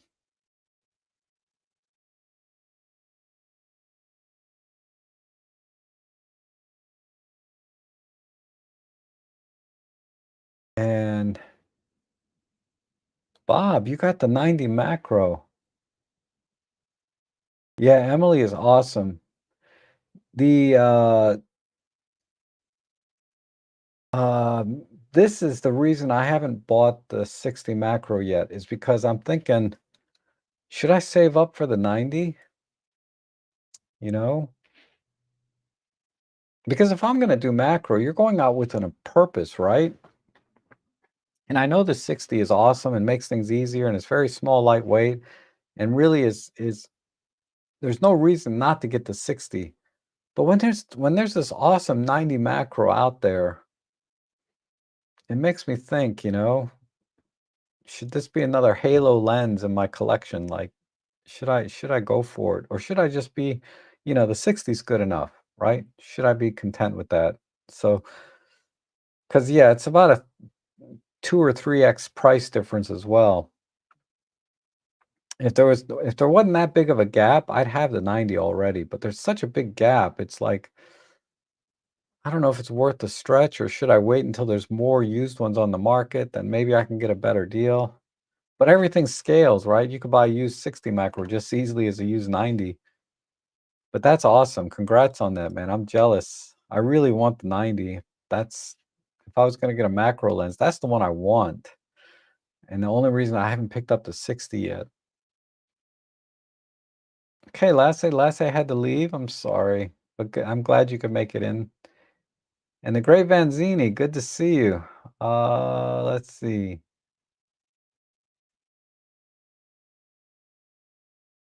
Craft foam, super glue bellows from infinity to 3x. Oh, for macro, I think you're talking. Yeah. I'm not terribly DIY when it comes to doing lenses and stuff. My results have always been mixed, to say. And thorium, I have a radioactive Super Techmar M42 mount thorium. Yellow lens, I could be wrong, but leave it out in the sun for a couple of days. It should clear up. Oh, okay. Worth a try. It's cloudy right now, but I'll have to try that. That sounds familiar too, like, I've heard that before somewhere. Rubber washer apertures, extension tubes. Yeah, extension tubes are I mean, the only challenge with extension tubes is you lose that infinity focus, right? So you have to, if you're using a zoom lens, I like using the 40 to 150 kit lens with extension tubes because I can zoom in and out and quickly get focus and then push the shutter button to nail it, right? For that precision. But with a prime lens, you have to kind of get rocked back and forth until it's in focus and then use the shutter button. It's a little harder with prime lens on extension tubes. So that's why I was thinking the 60 macro would eliminate that problem because then I'll have a nice fast prime and I'll have infinity focus. But when you're using extension tubes, you have to kind of, yeah, you lose infinity focus and it's a little bit of a pain. Rob Trek, when you use a gimbal, do you switch stabilization off? No, I leave it on for a couple of reasons. You could theoretically switch it off, but and I could be doing this wrong. But I use a super wide angle lens, the 7 to 14, right? And I use it wide at 7 millimeters. So I turn on image stabilization plus electronic image stabilization together. And the reason, if I was just walking, okay, so there's two reasons I have it on. One is because when I have this mounted onto a tripod, and then the tripod is on wheels, right? I have a tripod wheels kind of gadget thing, and I'm rolling the thing around on a floor. Sometimes the wheel will bump over something, and I'll get a slight, you can't see it with the naked eye, but you get a little bit of vibration. Turning on the image stabilization in the camera gets rid of that. When I turn the image stabilization off in the camera and I'm rolling around on the floor, sometimes I'll get those micro jitters that are being transmitted from the floor into the uh, camera. So turning on image stabilization minimizes that. Okay, so for most of us, most cinematographers are using this thing handheld, right? And not on a tripod like I do for work. um, I have it on again, right? For that, because sometimes the gimbal itself will jitter, right? Because it gets out of balance. And it's either because I didn't perfectly balance the camera on here.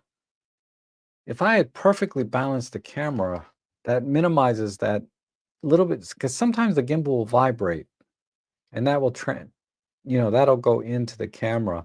And having the image stabilization on helps kind of minimize that. Now, the only downside I saw with having the image stabilization on in the camera with the digital image stabilization at the same time is sometimes I get that wobbling effect. Not very often, but occasionally it'll wobble. Whereas if you don't have the in-camera stabilization turned on, you don't get that wobble effect when you're using the gimbal. So I think using the image stabilization on the gimbal, if you're doing handheld, is kind of optional. I just leave it on because I have it on when I'm on a tripod, and then when I take it off, I don't want to go in and I'm just trying to minimize my workflow in the field, and it doesn't affect what I do very much. But most people, I would say, if you're handhelding, you probably want to turn the image stabilization off. Um, but that's why I have it on most of the time. It's mostly a workflow issue when I'm going from tripod to handheld. Uh, I just leave it on. Hopefully that was helpful, that answer. Uh, and Jack Beltane says, yellow glass is usually thorium. I have a radioactive lens, thorium super. Really? So this is radioactive, huh? Man, I need to.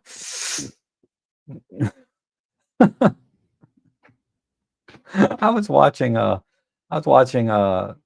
Everybody Loves Raymond, and they were microwave, and I guess this is when microwaves were still kind of a thing. They turned the microwave on, and they were just standing by the microwave like this, you know. I was I was dying. So anyway, uh interesting.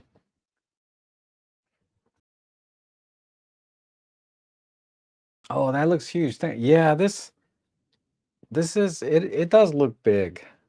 It's really not that big, but I don't know if there's smaller gimbals.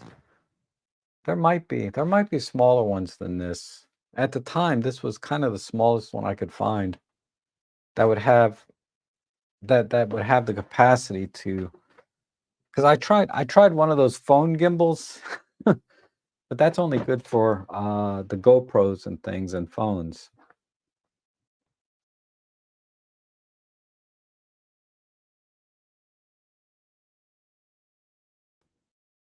And Bob says, I didn't get on with the 60 and 90 gives me a better shooting distance. Yeah, that's true. You get a little more working space. Uh,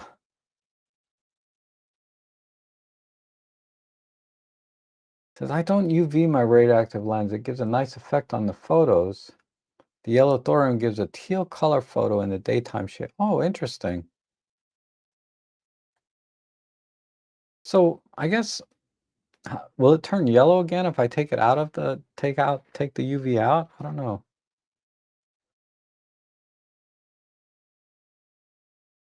Oh, yeah, I'm still here. What time? Oh man, I've been on a couple hours. That's a long time. Uh, Ricardo says, tried your settings to set black and white. They are, but they affect all profiles, not just black and white. Any other way using one of the custom buttons? Wow, it's been a while since I've thought about that.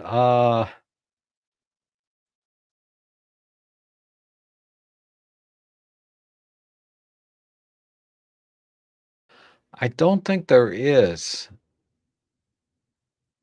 because I think you're talking about shifting the sharpness and contrast in black and white. Then when you go back to color, like natural profile, those settings are still there. I don't think there's a way around that.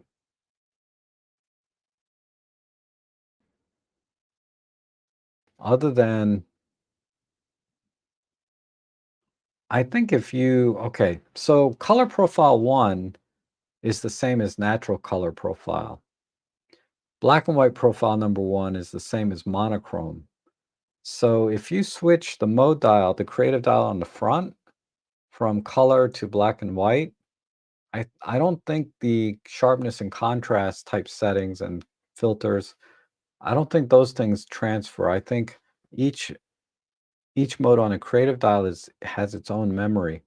So try that. If those are the two modes you're talking about, standard monochrome and standard black color, natural color profile. So if you, I think you can do it that way. Um,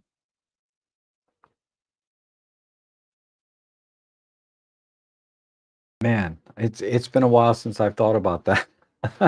When I use my Pen F now, it's mostly I use the creative dial and I'm switching, and I don't recall that being an issue where I had to worry about the other settings.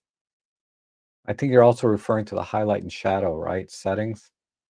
Where is my Pen F?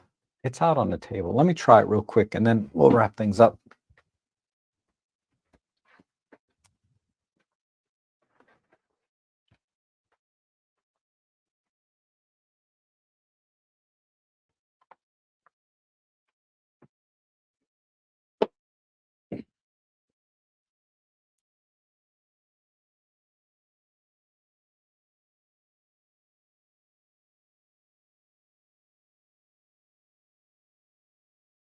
All right, so I'm going to put the creative dial here, at the top, right? Which is just the default. And I'm in monochrome. I have sharpness and contrast +2. But if I change this to color, actually it doesn't.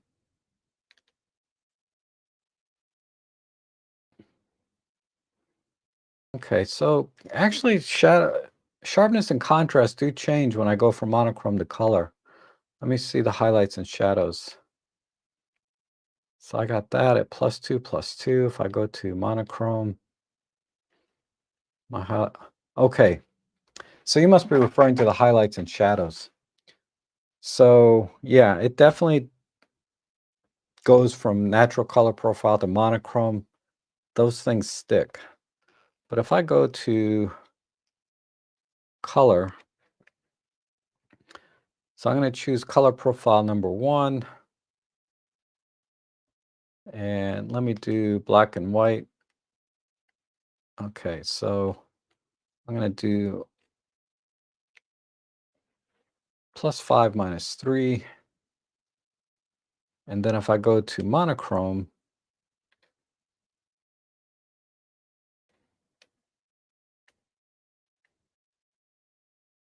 yeah. So if you do it this way, if you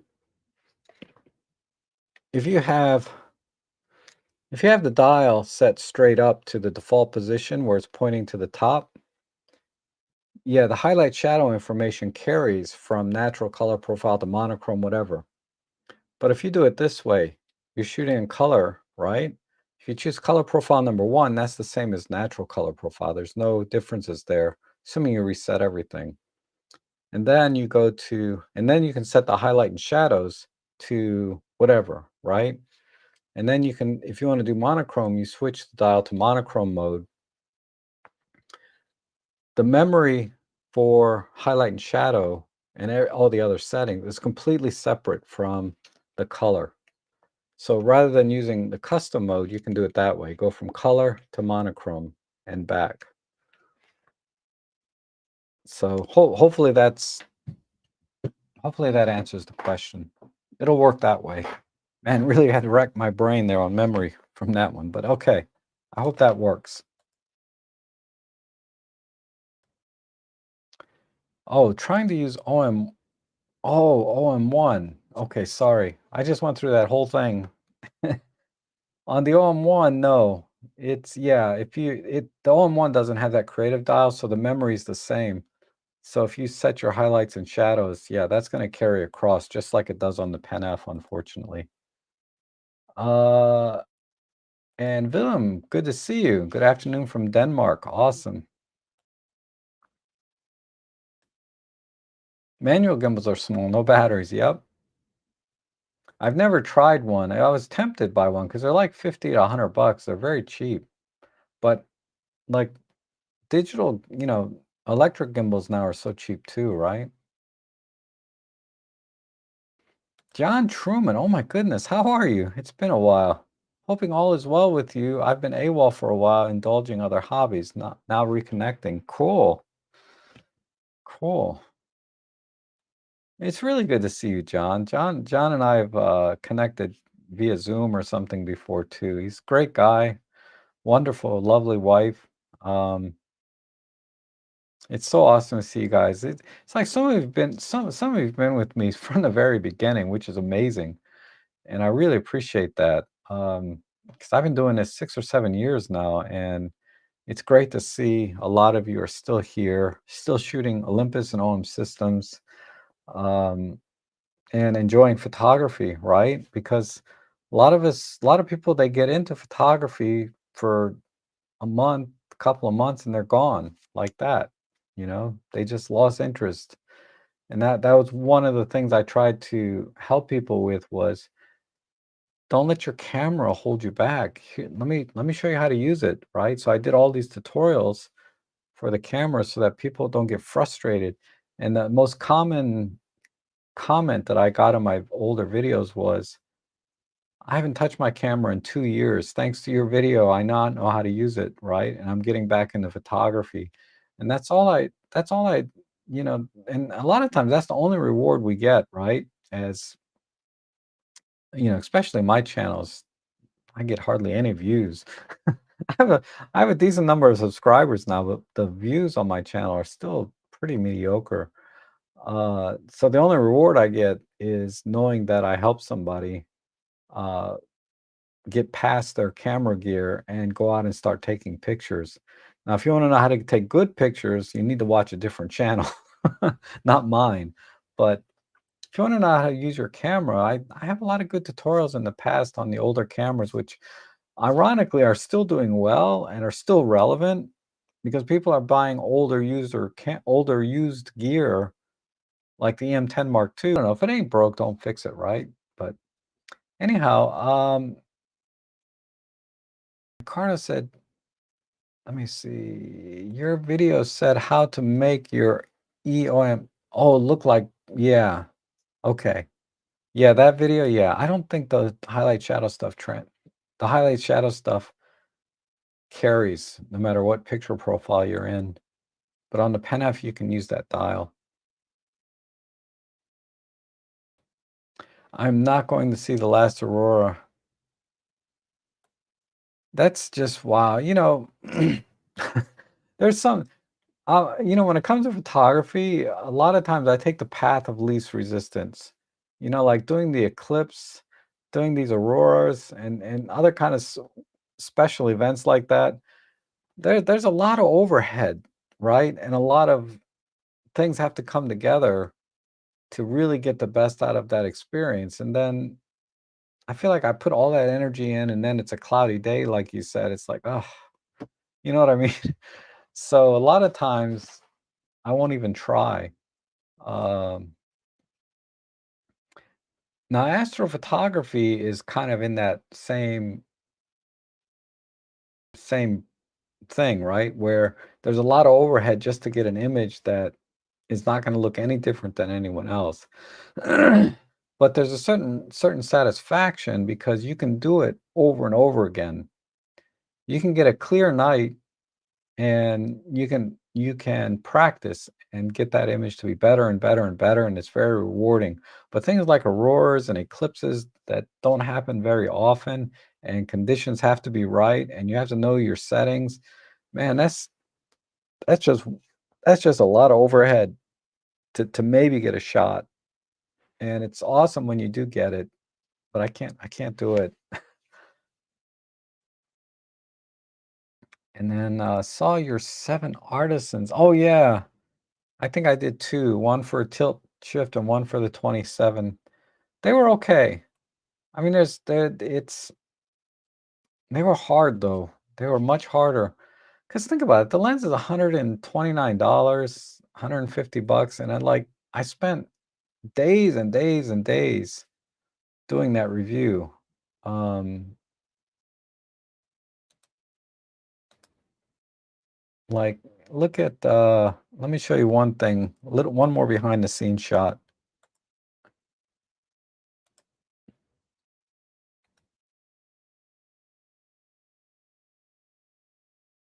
But here's the 7 artisans review folder. I have 1, 2, 3, 4, 5, 5 days there, plus 6, 7, 8, 9, 9 days. I got basically 9 days of photos that I took to make that video review. And then I only ended up with these are the photos I ended up using, I think. Yeah, these were in the video review. I ended up with, well, yeah, there's the test charts. But I didn't end up with that many images to use over those 9 days. Um,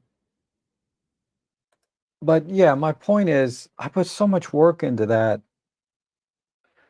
and it's a $129 lens. I mean, they didn't pay me any money to do that review. They just gave me the lens.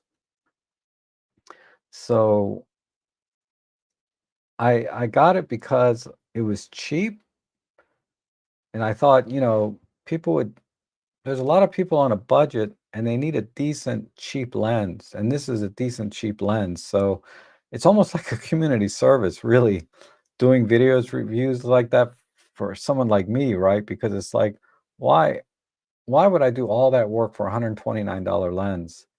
And the reason I did it is because there's a lot of people that are on a budget and this would be the perfect lens for them. It's pretty decent quality, has good autofocus. It's a versatile, it's a very versatile focal length of 40 millimeters. You can use it for a lot of things, right? It's kind of a general purpose focal length, and that's why I did it, right? Because financially speaking, if you look at the numbers, how much time I probably put a good 80, 90 hours into that video.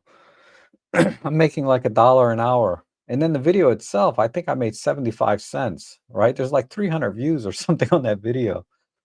So it's unfortunate that not more people are watching it because I think it's a decent lens and it's a great choice for people on a budget. Uh, but that's why I did it, because I thought it would be a interesting focal length for people on a budget that has autofocus. Not because I wanted to get a free lens, because God knows I don't need another lens. But I didn't have any cheap lenses like that. And an argument could be made like, if I think the lens is so great, why don't I just buy it myself, right? Well, I'm not going to buy that lens because it's for a Sony camera. I'm not that interested in my Sony camera. And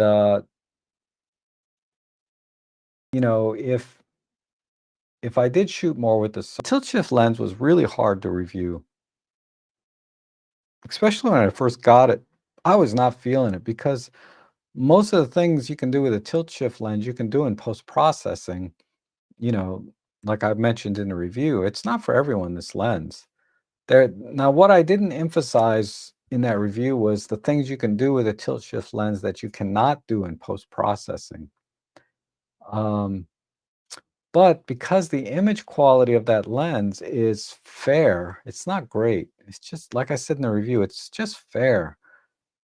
Nobody in their right mind would use the lens for those things, because the purpose of the things that a tilt shift lens can do that you can't do in post processing is like when you want to get everything in focus on the top of a table.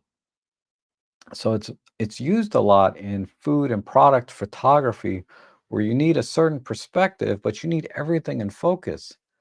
And you don't want to use focus stacking because that's a workflow issue. It's 10, 20, 100 times the work to do focus stacking in product photography than it is to use a high quality tilt shift lens, right? That's why these tilt shift lenses cost $2,000, $3,000, because optically they're freaking amazing. And that's when using a tilt shift lens makes sense, right? To when you have to get product photography at a certain angle, but have everything in focus and get it done in one shot. Tilt shift lens makes perfect sense, but not this lens, not this $226 lens, where optically it's not that great. I mean, it's fine for creative stuff, right? When you're tilting and shifting, everything's blurry anyway. Or tilting, I should say, everything is blurry anyway. But if you want to use it for product photography, art reproduction, whatever, architecture, interior, it's not wide enough for architecture, but for product photography and stuff, it's a pretty decent focal length, between 50 and 100, depending what format camera you have. But optically, it's not good enough for that kind of work, so I didn't emphasize it. I didn't really talk about it in that video. I did mention it very briefly about getting things in focus on the top of a table, but it's optically not good enough for doing that kind of work professionally, so I didn't dive into that. People that are buying a $226 tilt shift lens are not professional photographers. They're enthusiasts, they're creative people, they're, people like me that just want to have some fun. Uh, that lens makes perfect sense for that kind of person, but not a professional photographer. You need to spend some bucks on a tilt shift lens if you want it. And you have to have it for a very specific thing that it can do that no other that would be very difficult to do in post processing, meaning you have to do focus stacking, et cetera, et cetera. So that's I don't know why I started talking. Because I was talking about the reviews I did recently. But the 27 is perfect, I think. And if they make, I hope they make it for micro four thirds, but then it's kind of not, then it's a little bit tighter, right? It's be a 54 millimeter. That wouldn't be too bad, but it's a little tight.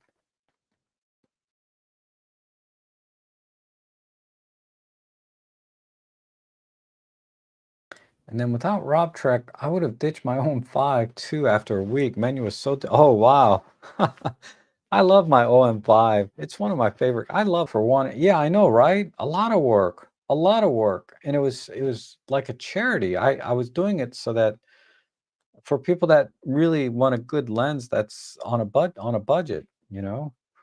And it goes back to my philosophy of buy one halo lens, right?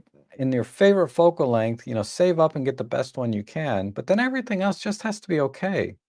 So if I wanted to build out my Sony lens collection, my halo lens is not a 27 millimeter, right? It would be something else.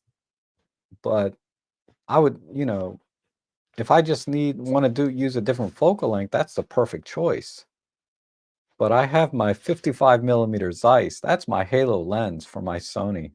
That is that is such a good lens. Oh my god, I love that lens. But yeah, for other stuff, I'm not buying jack for that camera. If I can, I don't know. I did buy the kit lens, so I got the 28 millimeter covered. The 28 millimeter focal length. So I'm covered. I got the kit lens for it, and I got the 55 Zeiss, and I got the 35 2.8 from Tamron. I only paid $99 for that. I paid some bucks for my Zeiss, but the other lenses I didn't pay jack shit. The other 3 lenses combined cost less than I paid for that Zeiss, and that's where I'm going with my lens choices. Is I have one really good lens for that particular camera, and then everything else just has to be okay.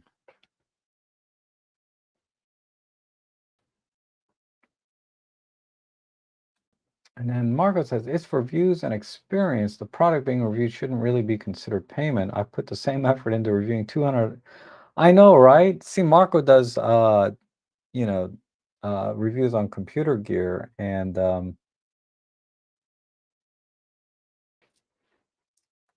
yeah, it shouldn't be considered. Not little things like that. Even higher ticket items. Man, if it's a higher ticket item, I would have to spend a lot more time. But we'll see. I mean, part of the reason I'm not getting many views on lens reviews, is because my channel's not really an authority on doing lens reviews, right? How many lens reviews do I really have on my channel? Not many. And say compared to Christopher Frost, for example, he's probably has 500 lens reviews. So, and he does a really good job. So when somebody's searching for a lens review, YouTube is going to pull up his video first, right? Because he's built up a lot of authority on his channel for that. My channel, somebody's searching for lens reviews, my channel is going to be at the bottom. It's not going to come up very often, even if somebody's searching for it specifically, because YouTube doesn't see my channel as an authority on doing lens reviews, which is okay, right? It's okay.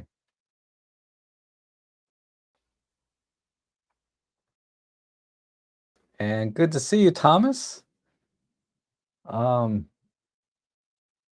I feel like we had some correspondence recently, maybe an email or another comment. I can't remember.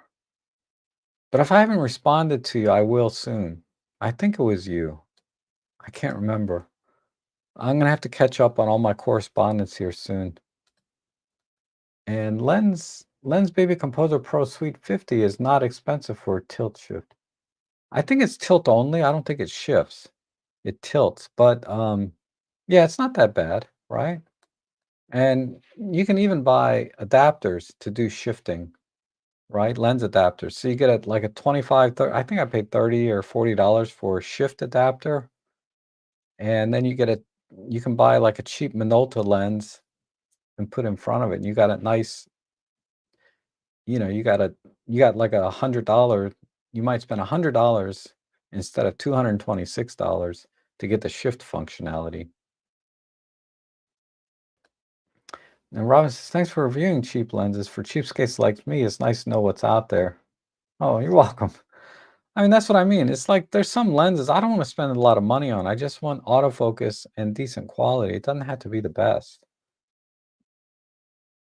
Uh, and then, oh, yeah, Walter's back. Oh my goodness. Isn't lens baby for miniature style photography doesn't increase depth of field? Titch shift lenses can increase depth of field like they do with bellows on large format.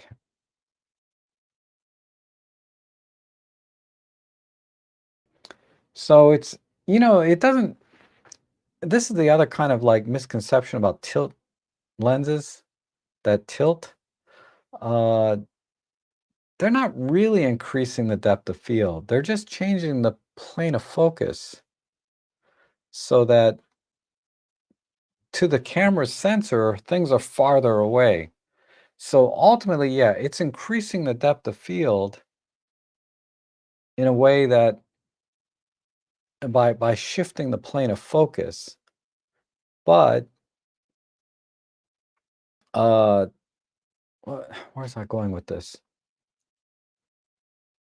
It's not just making the objects further away from the sensor by shifting the plane of focus. So it effectively looks like you're increasing the depth of field, but you're really not. And that's why you start to get this miniaturization effect. You say, but saying it's changing the depth of field is, I guess, really the only way to explain it, because when something is further away from the camera, your depth of field decreases, right? You get a shallower depth of field the further something gets away, in one sense, meaning the further something gets away from the initial focus point. It's getting complicated to explain just verbally. I have to be able to draw and show you guys what I mean. Uh, but tilt lenses don't really increase the depth of field or short or narrow make it shallower. It's shifting the focal plane, which is different than depth of field. Because you can adjust the depth of field with the aperture still, even when you're tilted. But because of focal plane, man, it's so hard to explain without a graph. But uh,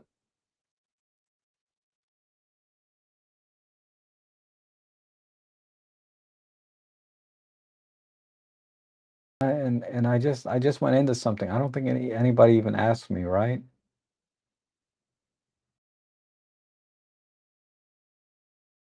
Uh, where did I go on the comments? Because there's still,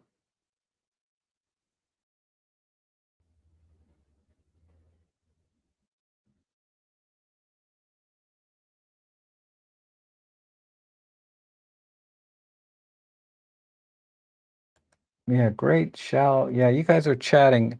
Because the other thing is it makes a very deep depth of field or a very shallow depth of field in the final image, but ultimately it's not the same thing. Depth of field and tilting a lens is not really the same thing. The effective is kind of the same, but it's not. Now, Fucho is here. What is the difference between bracketing HDR and exposure blending? Which one do you prefer and why, or is it the same thing with different names? Thank you for your. Uh, there is a slight difference. Um, and I assume you mean exposure bracketing, right? And H exposure bracketing is simply taking the same scene at different exposures, right? So you might have +2, increase the exposure by 2 stops on one, then have your normal one at 0, then -2 stops on the third one, right? So you have 3 shots that you bracketed either automatically through the menu, if your camera most cameras have that feature, or you can do it manually, right? Just take 3 shots and change the exposure yourself on each one. Or you could do it by one stop. So bracketing is you have basically, let's say you have 3 individual shots. Okay, that's bracketing. And bracketing can be used to eventually do HDR, where you're blending those three images together, right? But let's look at bracketing. Why would you bracket without the intention to do HDR and blend them later? A lot of people bracket images because they want to pick one exposure that looks the best. So they have no intent of blending those images together, but they want to capture multiple exposures of the same. A lot of times I do, but that's not the intent originally. My original intent for exposure bracketing is I want to get the one that looks the best. And then I'll use that to blend later with, I'll use that one shot to blend later with a shot that I used flash. So I do what's commonly referred to as flambient, where you're mixing ambient light with flash together. And that's why I bracket. But a lot of people bracket in photography for that safety shot. So they won't usually do two stops. They'll bracket like half a stop, third of a stop difference. So they might have three shots that are only a third of a stop different. Then they'll pick the one they like the best. All right. HDR is taking those bracketed shots and with the intent to blend them together, and you blend them together in software or you do it in camera, and that and the bracketing difference is the same. Typically, you bracket for HDR plus or minus 2 stops,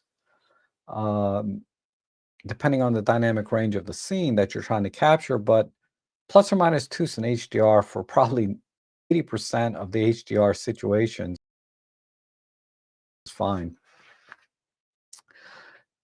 So HDR is with the intent to blend them together, and usually that's done automatically in camera or you use the automatic feature in software. Exposure blending is different than HDR. Exposure blending is, say you got the same 3 shots, right? Plus or minus 2. The shadow part, I'm going to use this image. So you're selectively blending the images, only certain parts from each image.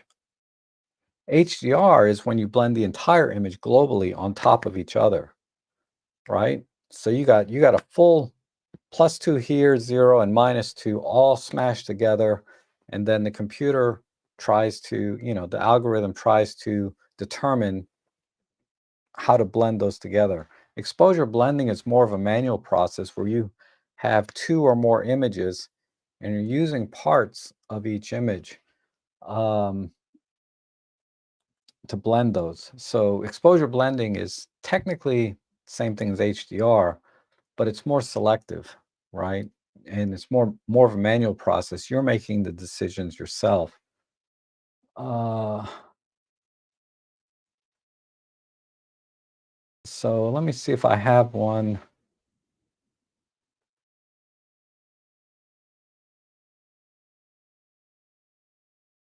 Yeah, I can share this screen. This is a recent photo job I did.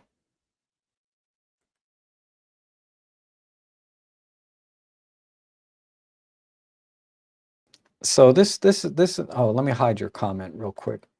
So this is an example of exposure blending, right? So if you look at the masking here, you can see I only use a little part of that and a little part of this one. I wish it was bigger so you could see this enlarged. But if you look at the masking here, I used a brush to kind of mask. Let me see if I can, whoops. Let me turn these off. So this is one shot using flash. This is another shot using flash. This is the ambient light shot, I believe. Yeah, this is where I didn't use any flash at all. And then you see how these windows are blown out? So I'll bring them in with another shot. And then this last frame here, they asked me to remove the name of the company off of the wall. So like see the shine here on the floor? I had to take another picture to get rid of that. So now there's no shine over here on the floor. But now the ceiling is too bright. So I had to take another picture so that the ceiling's not too bright. So this is exposure blending. This is not HDR. Uh, And then there's the final image that I actually delivered to the client, or pretty close. I had to do some cropping and some other things. Uh, but that's exposure blending versus HDR. HDR is just more of a global smashing together. And then bracketing is just 3 images, which could be for HDR or for, so that's bracketing is more of a raw thing. It can be used for HDR, it can be used for exposure blending, or you can use it for safety shot and pick one that you like. It's not necessarily has to go that far. So I hope that makes sense. Uh,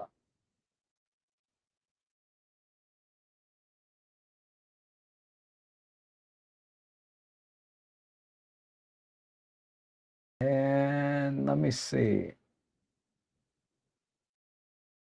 Maximum. My chat window is always scrolling everywhere.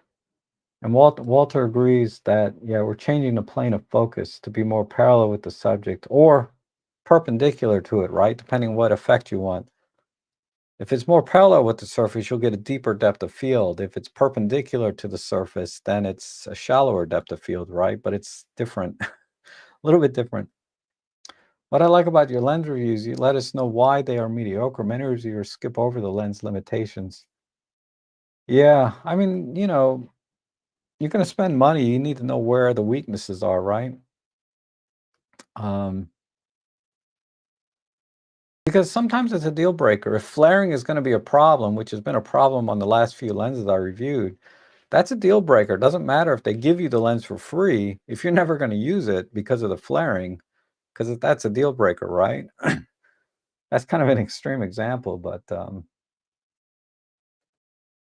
and Zoltan says, I have a question. If I buy one of those older OM camera 4/3 autofocus lens like the 51.8, let me reread that. If I buy one of those older Olympus OM 4/3, 4/3 autofocus lens like the 51.8, with the 4/3, the micro 4/3 converter, will the autofocus work with the new? Very sluggishly. I don't do that myself. I don't have that adapter.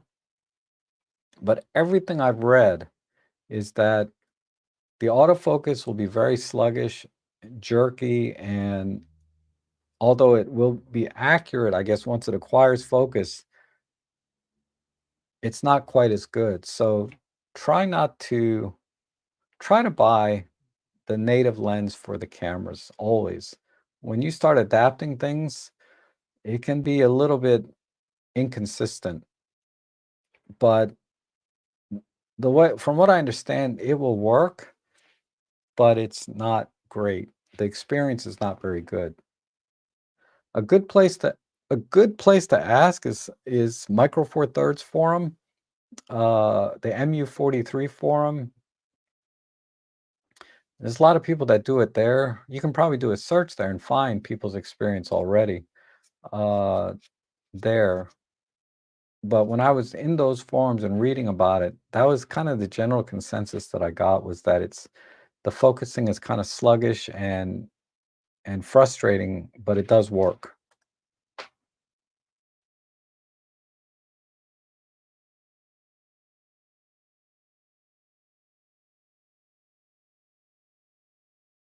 Anthony's here. How you doing, Anthony? It's been a while. Where is OM Systems? They have been far too quiet. Yeah, it seems like everybody's releasing cameras now, right? And we haven't heard much. But they just released in March, wasn't it? The OM1 Mark II. And then they announced the firmware last month.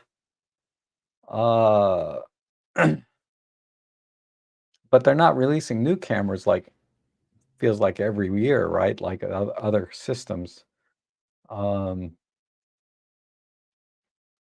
so I wouldn't say they were quiet. They're just not as big a company that they can release cameras every 6 months, it seems. But often, but finally decided to sign in a chat. Thanks for your reviews and tutorials. Your vids are pretty much the reason I bought the OM1. Thanks. Oh, thanks, Vaughn. Good to hear from you. Thanks for coming in. Wow, oh my God, I've been on this stream a long time. I need to wrap this up. Let me just get these last few chats. Anthony says, right now Nikon has a big discount available on their cameras and lenses, making them cheaper and the same price as the all-in-one kit. Yeah, that and Canon too. Canon's got some good deals as well. I mean, everybody's always got deals going on. I think OM Systems right now, the Mark II, they have a $300 trade-in. So if I trade in my OM1, I'll get the value of that plus $300. So it's a pretty good deal. But yeah, all the camera bodies and lenses, they're all costing about the same. It's just a matter of what format do you want to go with, right? Do you want to go full frame APS-C or micro four thirds? No matter which one you choose, you can spend almost any amount of dollars. You can spend very little or you can spend a lot.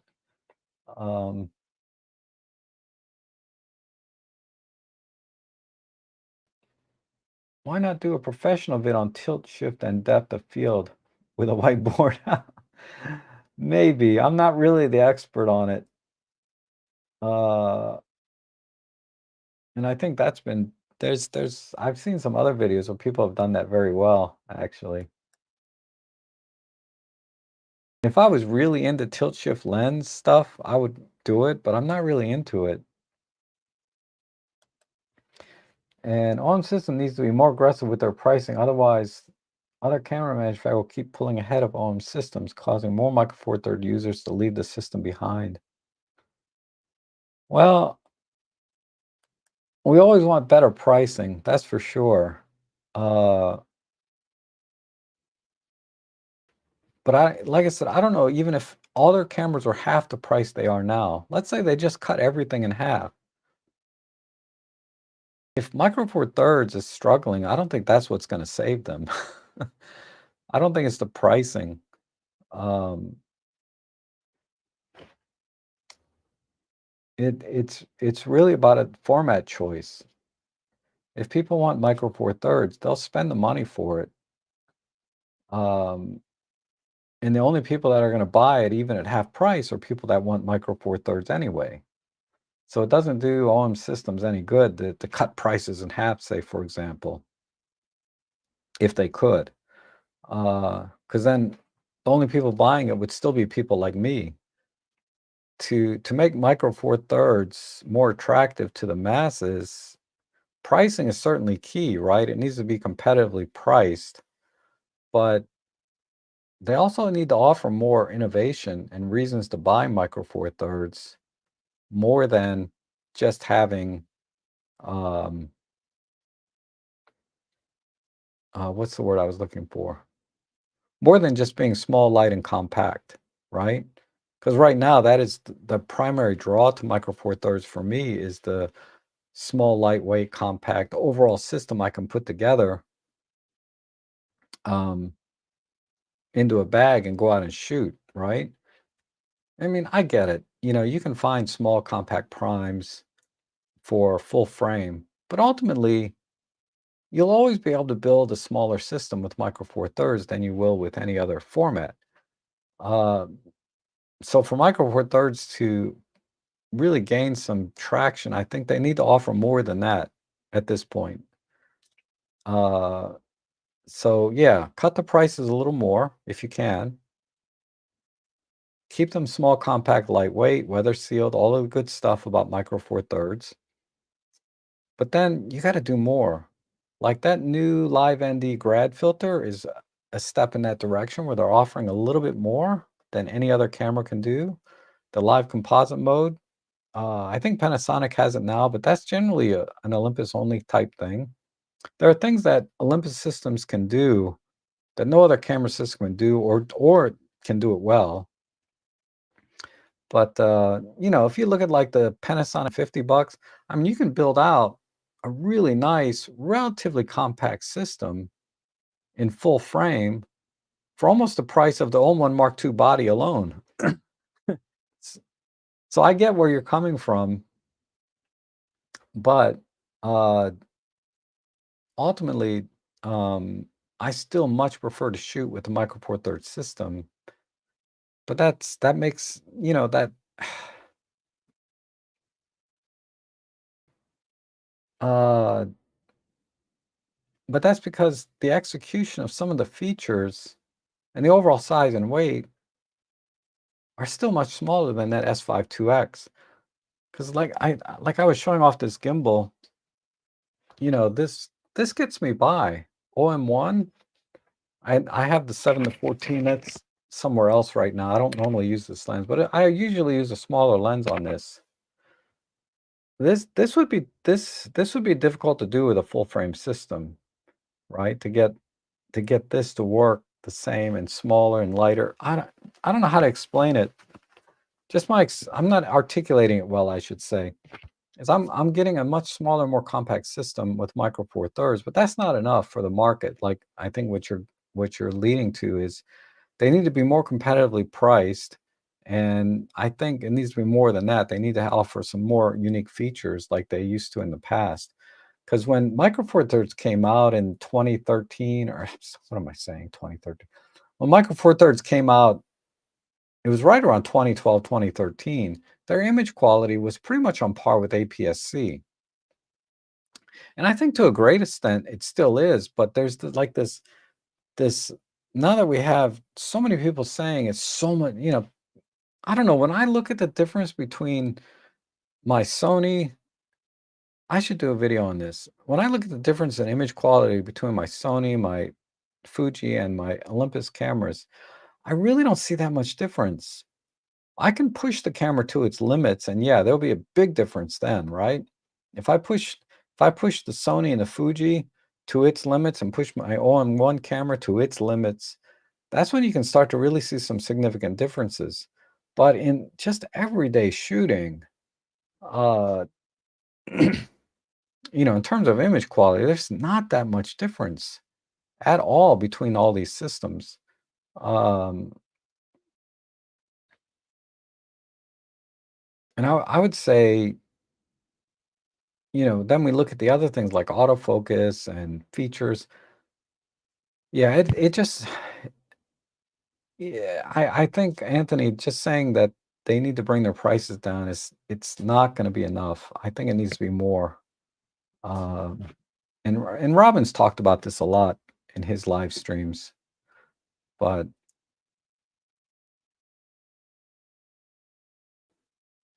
and then Vaughn says the Nikon Z 180 to 600 versus the OM 150 to 600 is a great example. Why is M43 1,000 more? Yeah, that's a tough call. I mean, I wouldn't be surprised if Sigma is charging 1,000 more to Olympus to make that lens, because Sigma's probably like, we can make the lens ourselves. Why would we make one for you, right? We can make one ourselves and make more money doing it, unless you pay us $1,000 more, right?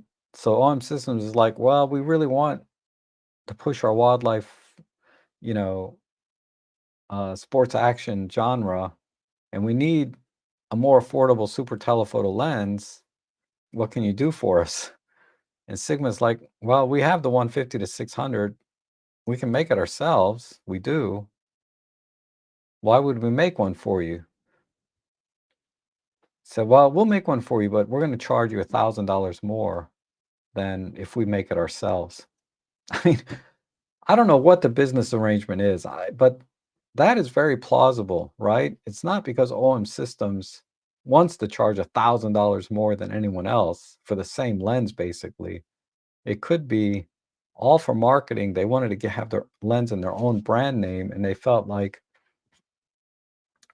charging them to have one that makes the lens better than if Sigma did it all by themselves. I mean, bottom line, I think it's worth it, but it would have been nice if Sigma came out with their own version and just Olympus stayed out of it, right? OM System, no, OM System, no, you guys go ahead and make one. Here's some of the specs you need to make it even better, to work with our cameras. And make one for us. But for whatever reason, OM Systems wanted the lens with their name on it. Or Sigma told OM Systems, and I think this is probably plausible too, We're not making any more micro four third lenses. And OM System says, well, we need a 150 to 600. Why don't you make one? And Sigma says, we're not making it. We're not going to sell enough. So OM System says, okay, well, you make it for us. We'll put our name on, anyway, all of that. Who knows how all of that worked, but I'm just throwing out there some ideas of why that thing is $1,000 more. And I don't think it can all be blamed on OM Systems being greedy. I think Sigma could be a little bit greedy too. And for people to get that 600 millimeter focal length, uh, this was the only way they could get it to us. I'm okay with that, actually.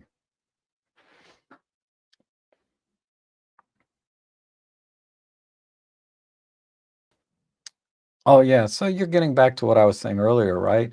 When buying Olympus camera, you were buying cutting edge technology. Even though this camera system had a smaller system, there seems to be no longer the case. It's still ahead in many ways. Definitely the high-res shot mode, aside from Panasonic does a good job, the high-res shot mode is still better in the OM system cameras. Although everybody else has it, right? And everybody, like Sony's 60 megapixel sensor, what's the cheapest one you can get now? It's the A7R4. It's a $3,800 camera. You can get a single shot 60 megapixel, or you can do 50 or 80 megapixels in the OM system. And ultimately, that's not going to be as good an image as a single 60 megapixel, but you're only paying $2,300 instead of $3,800 to get that kind of megapixels. There's also now the Z7 II, 47 megapixel for $2,000 on sale right now. It's amazing. It's very tempting. But I really want the Z8, but it's just still too much right now. But anyway, uh, so high-res shot mode in of itself is losing its luster because of the fact that you can buy high-resolution full-frame cameras for the same or less than an OM1 anyway. But yeah, it's tough because back when high-res shot mode came out, 20, 24 megapixels was more the norm. But now you're seeing 47, 60 megapixels all the time, right? They're still expensive, but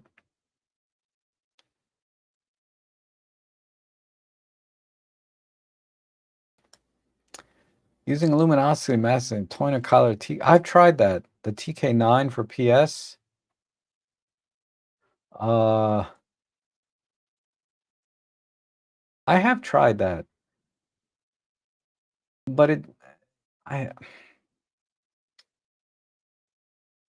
I have to look at it again. I tried it and was struggling a bit to get the same result. I watched a handful of videos, uh, and I'm trying to. It's been a couple of years since I've looked at it,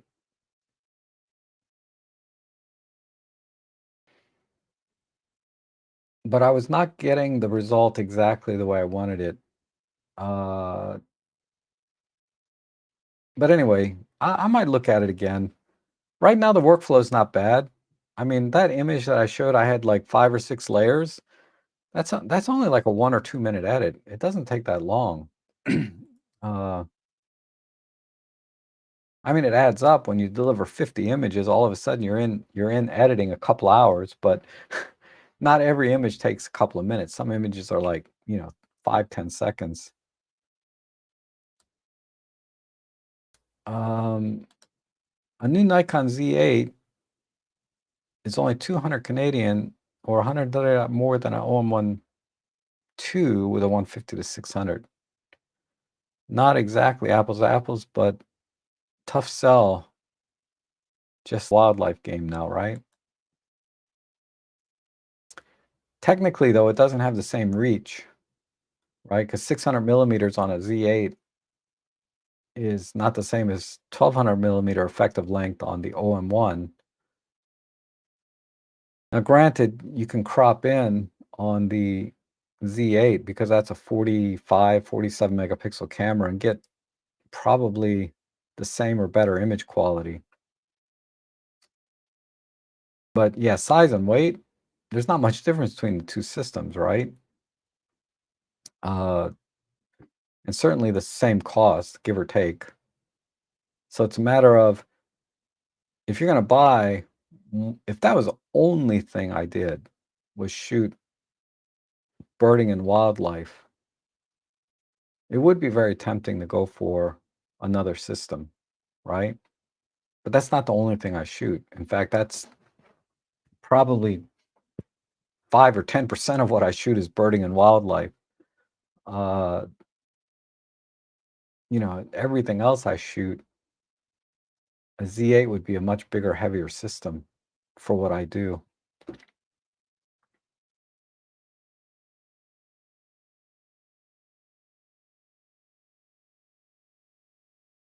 And as for flaring being a deal breaker, I own two manual mic lenses, the 25 and 50. Love their clarity, focus, and bokeh, but only use them in overcast days as the flaring is horrible. Yeah, a lot of these third-party lenses, the flaring is bad. They just are not good at coatings.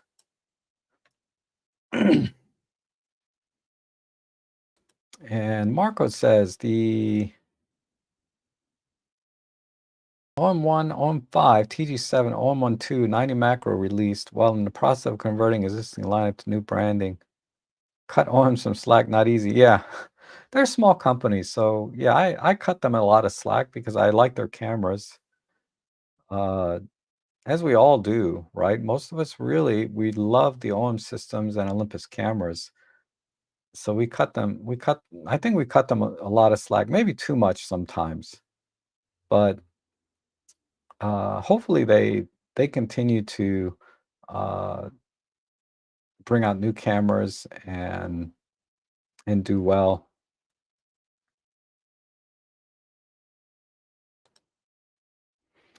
That is nuts. The Z8 with the 180 to 600 is only 200 Canadian more expensive. And yeah, depends though. If you got the same $300 trade-up deal, but deals and sales aside, if you just look at retail prices, certainly you can cherry pick a camera lens combination that might be cheaper and better than the same, similar system in Micro Four Thirds. You can do that across the lineup because you could say I could get the Sony A7C Mark II with the 20, the 50 millimeter f 2.8 for about $3,000, and it's smaller and lighter than an OM1 Mark II with what would be an equivalent, the 25 1.8. Well, it'd be about the same price, but now you have a full frame system that is roughly the same size or smaller than the OM1 and still getting the same depth of field, probably getting better image quality, all those things, right?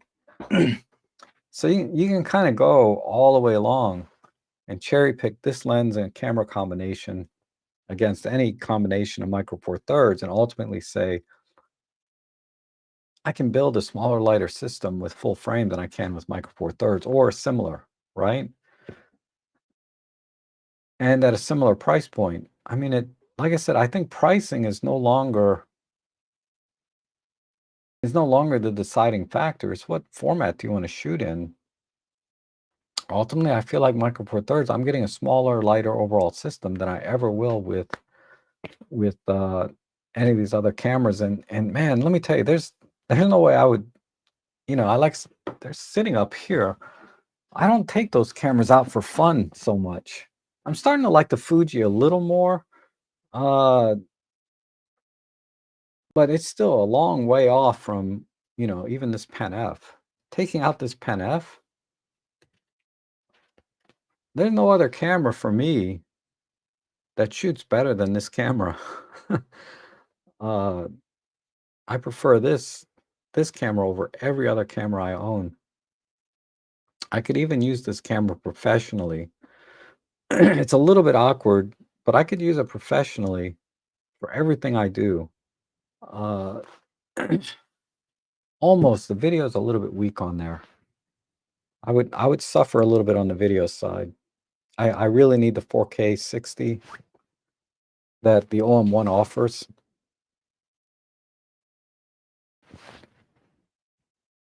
And Wayne Cox is here. How are you, Maine? Wayne, I'm sorry, I said Maine. Wayne, I'm getting tired. I need to wrap it up here. Darko, good to see you. And I just want to see OM succeed. M43 are crazy good value in the used market. OM1s pop up often. Mine barely used in a box, 17. Wow. Yeah. M43 is still, Micro Four Thirds is still really, really cheap on the used market.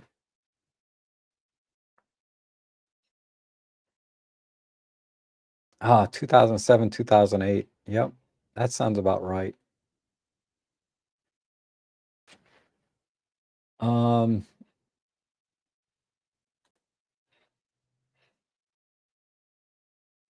right. Yeah, that's the equivalency thing. It kind of is mitigated though because the Z8 and like the Sony A1, these are very high density cameras, high megapixel cameras. So theoretically, cropping in gives you the same result as using a Micro Four Thirds sensor. Thomas Sturr does a good review of improvements with the OM100 600 compared to the. Okay, yeah, that makes sense. I mean, like I said, there's. I guarantee the 150 to 600 is better because Olympus or OM Systems put their name on it. Not just because its name is on it, but I'm sure there's definitely better than if Sigma were to try to make it all by themselves. And I really want to end the stream, but I love all these comments. Micro Four Thirds is such a unique system. I love it. The only good-looking camera for my taste from competition is the ZF, but Nikon copied the OM EM5 retro look back to basic 70s. Yeah. Micro Four Thirds is unique. And 60 megapixel image will have to buy a new computer with more working. Yeah. Yeah, there's always plus and minuses, right? Even my computer struggles a little bit with 60 megapixel images. Uh, I should mention my Z8 and OM1 Mark II comparison was a wildlife example for someone starting out. Didn't mean to sound like I was cherry picking or beating. Oh, no, no, no. Yeah, I don't mean you were cherry picking, but broadly speaking, you can go into any camera system, cherry pick like a lens and camera combination and beat any other camera combination, right? Because there's always new things coming out and things are always moving fast. And Zoltan once made in Japan, printed instead. Yeah, something. There's something to just saying this was designed and made in Japan. Um, like it just kills me that it's hard to find anything 100% made in the USA for the things that I want to get. I went in all OM and compact cameras, or new Pen F can sway me, or TG8 with a Micro Four Thirds sensor. Yep, that would be awesome, wouldn't it? I would be happy with just a 1-inch sensor and a TG5, but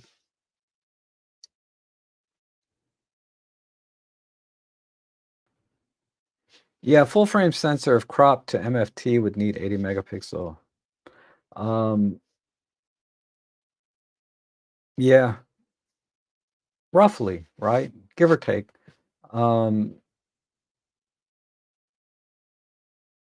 so, but you kind of get the idea. I guess I could do that comparison, right? Because I have a 60 megapixel Sony, and if I crop it so that it's effectively the same focal length as a Micro Four Thirds, how much detail are we gaining or losing, if any? Uh, I don't know how useful that would be, other than to just academically say, I can verify this in my own testing. But these things, and this is the other challenge I have, is a lot of these comparisons and discussions, don't, just won't improve your photography, right? Really, to improve your photography, I think Emily had a good video came out this morning. I need to watch it, about things to look out for when you're birding. Um, lighting is always very important. There's so many things about photography that are much more important. But, as a kind of a nerd myself, it's always interesting to say, because I made, I can only blame myself. I made the statement, if you crop in on a high resolution sensor, you can get pretty much the same thing as Micro Four Thirds. So if I'm going to say that, I should back it up, right? Instead of backing down and saying, well, this has got nothing to do with photography. That's kind of a cop out. I'll uh I'll have to test for that and ISO and stuff, right? Because why not? It doesn't hurt to check, right? Yeah, Jack, you know what? I think it is time to sign off. You guys, I'm gonna go. My voice is starting to crack. It wasn't great to begin with, but thank you so much, everyone, for being here today. I really appreciate it. It was a lot of fun talking with everyone. I'll be back next week and back to making regular vlogging, I hope, by the end of the week. But either way, thanks so much. I'll see you guys again soon.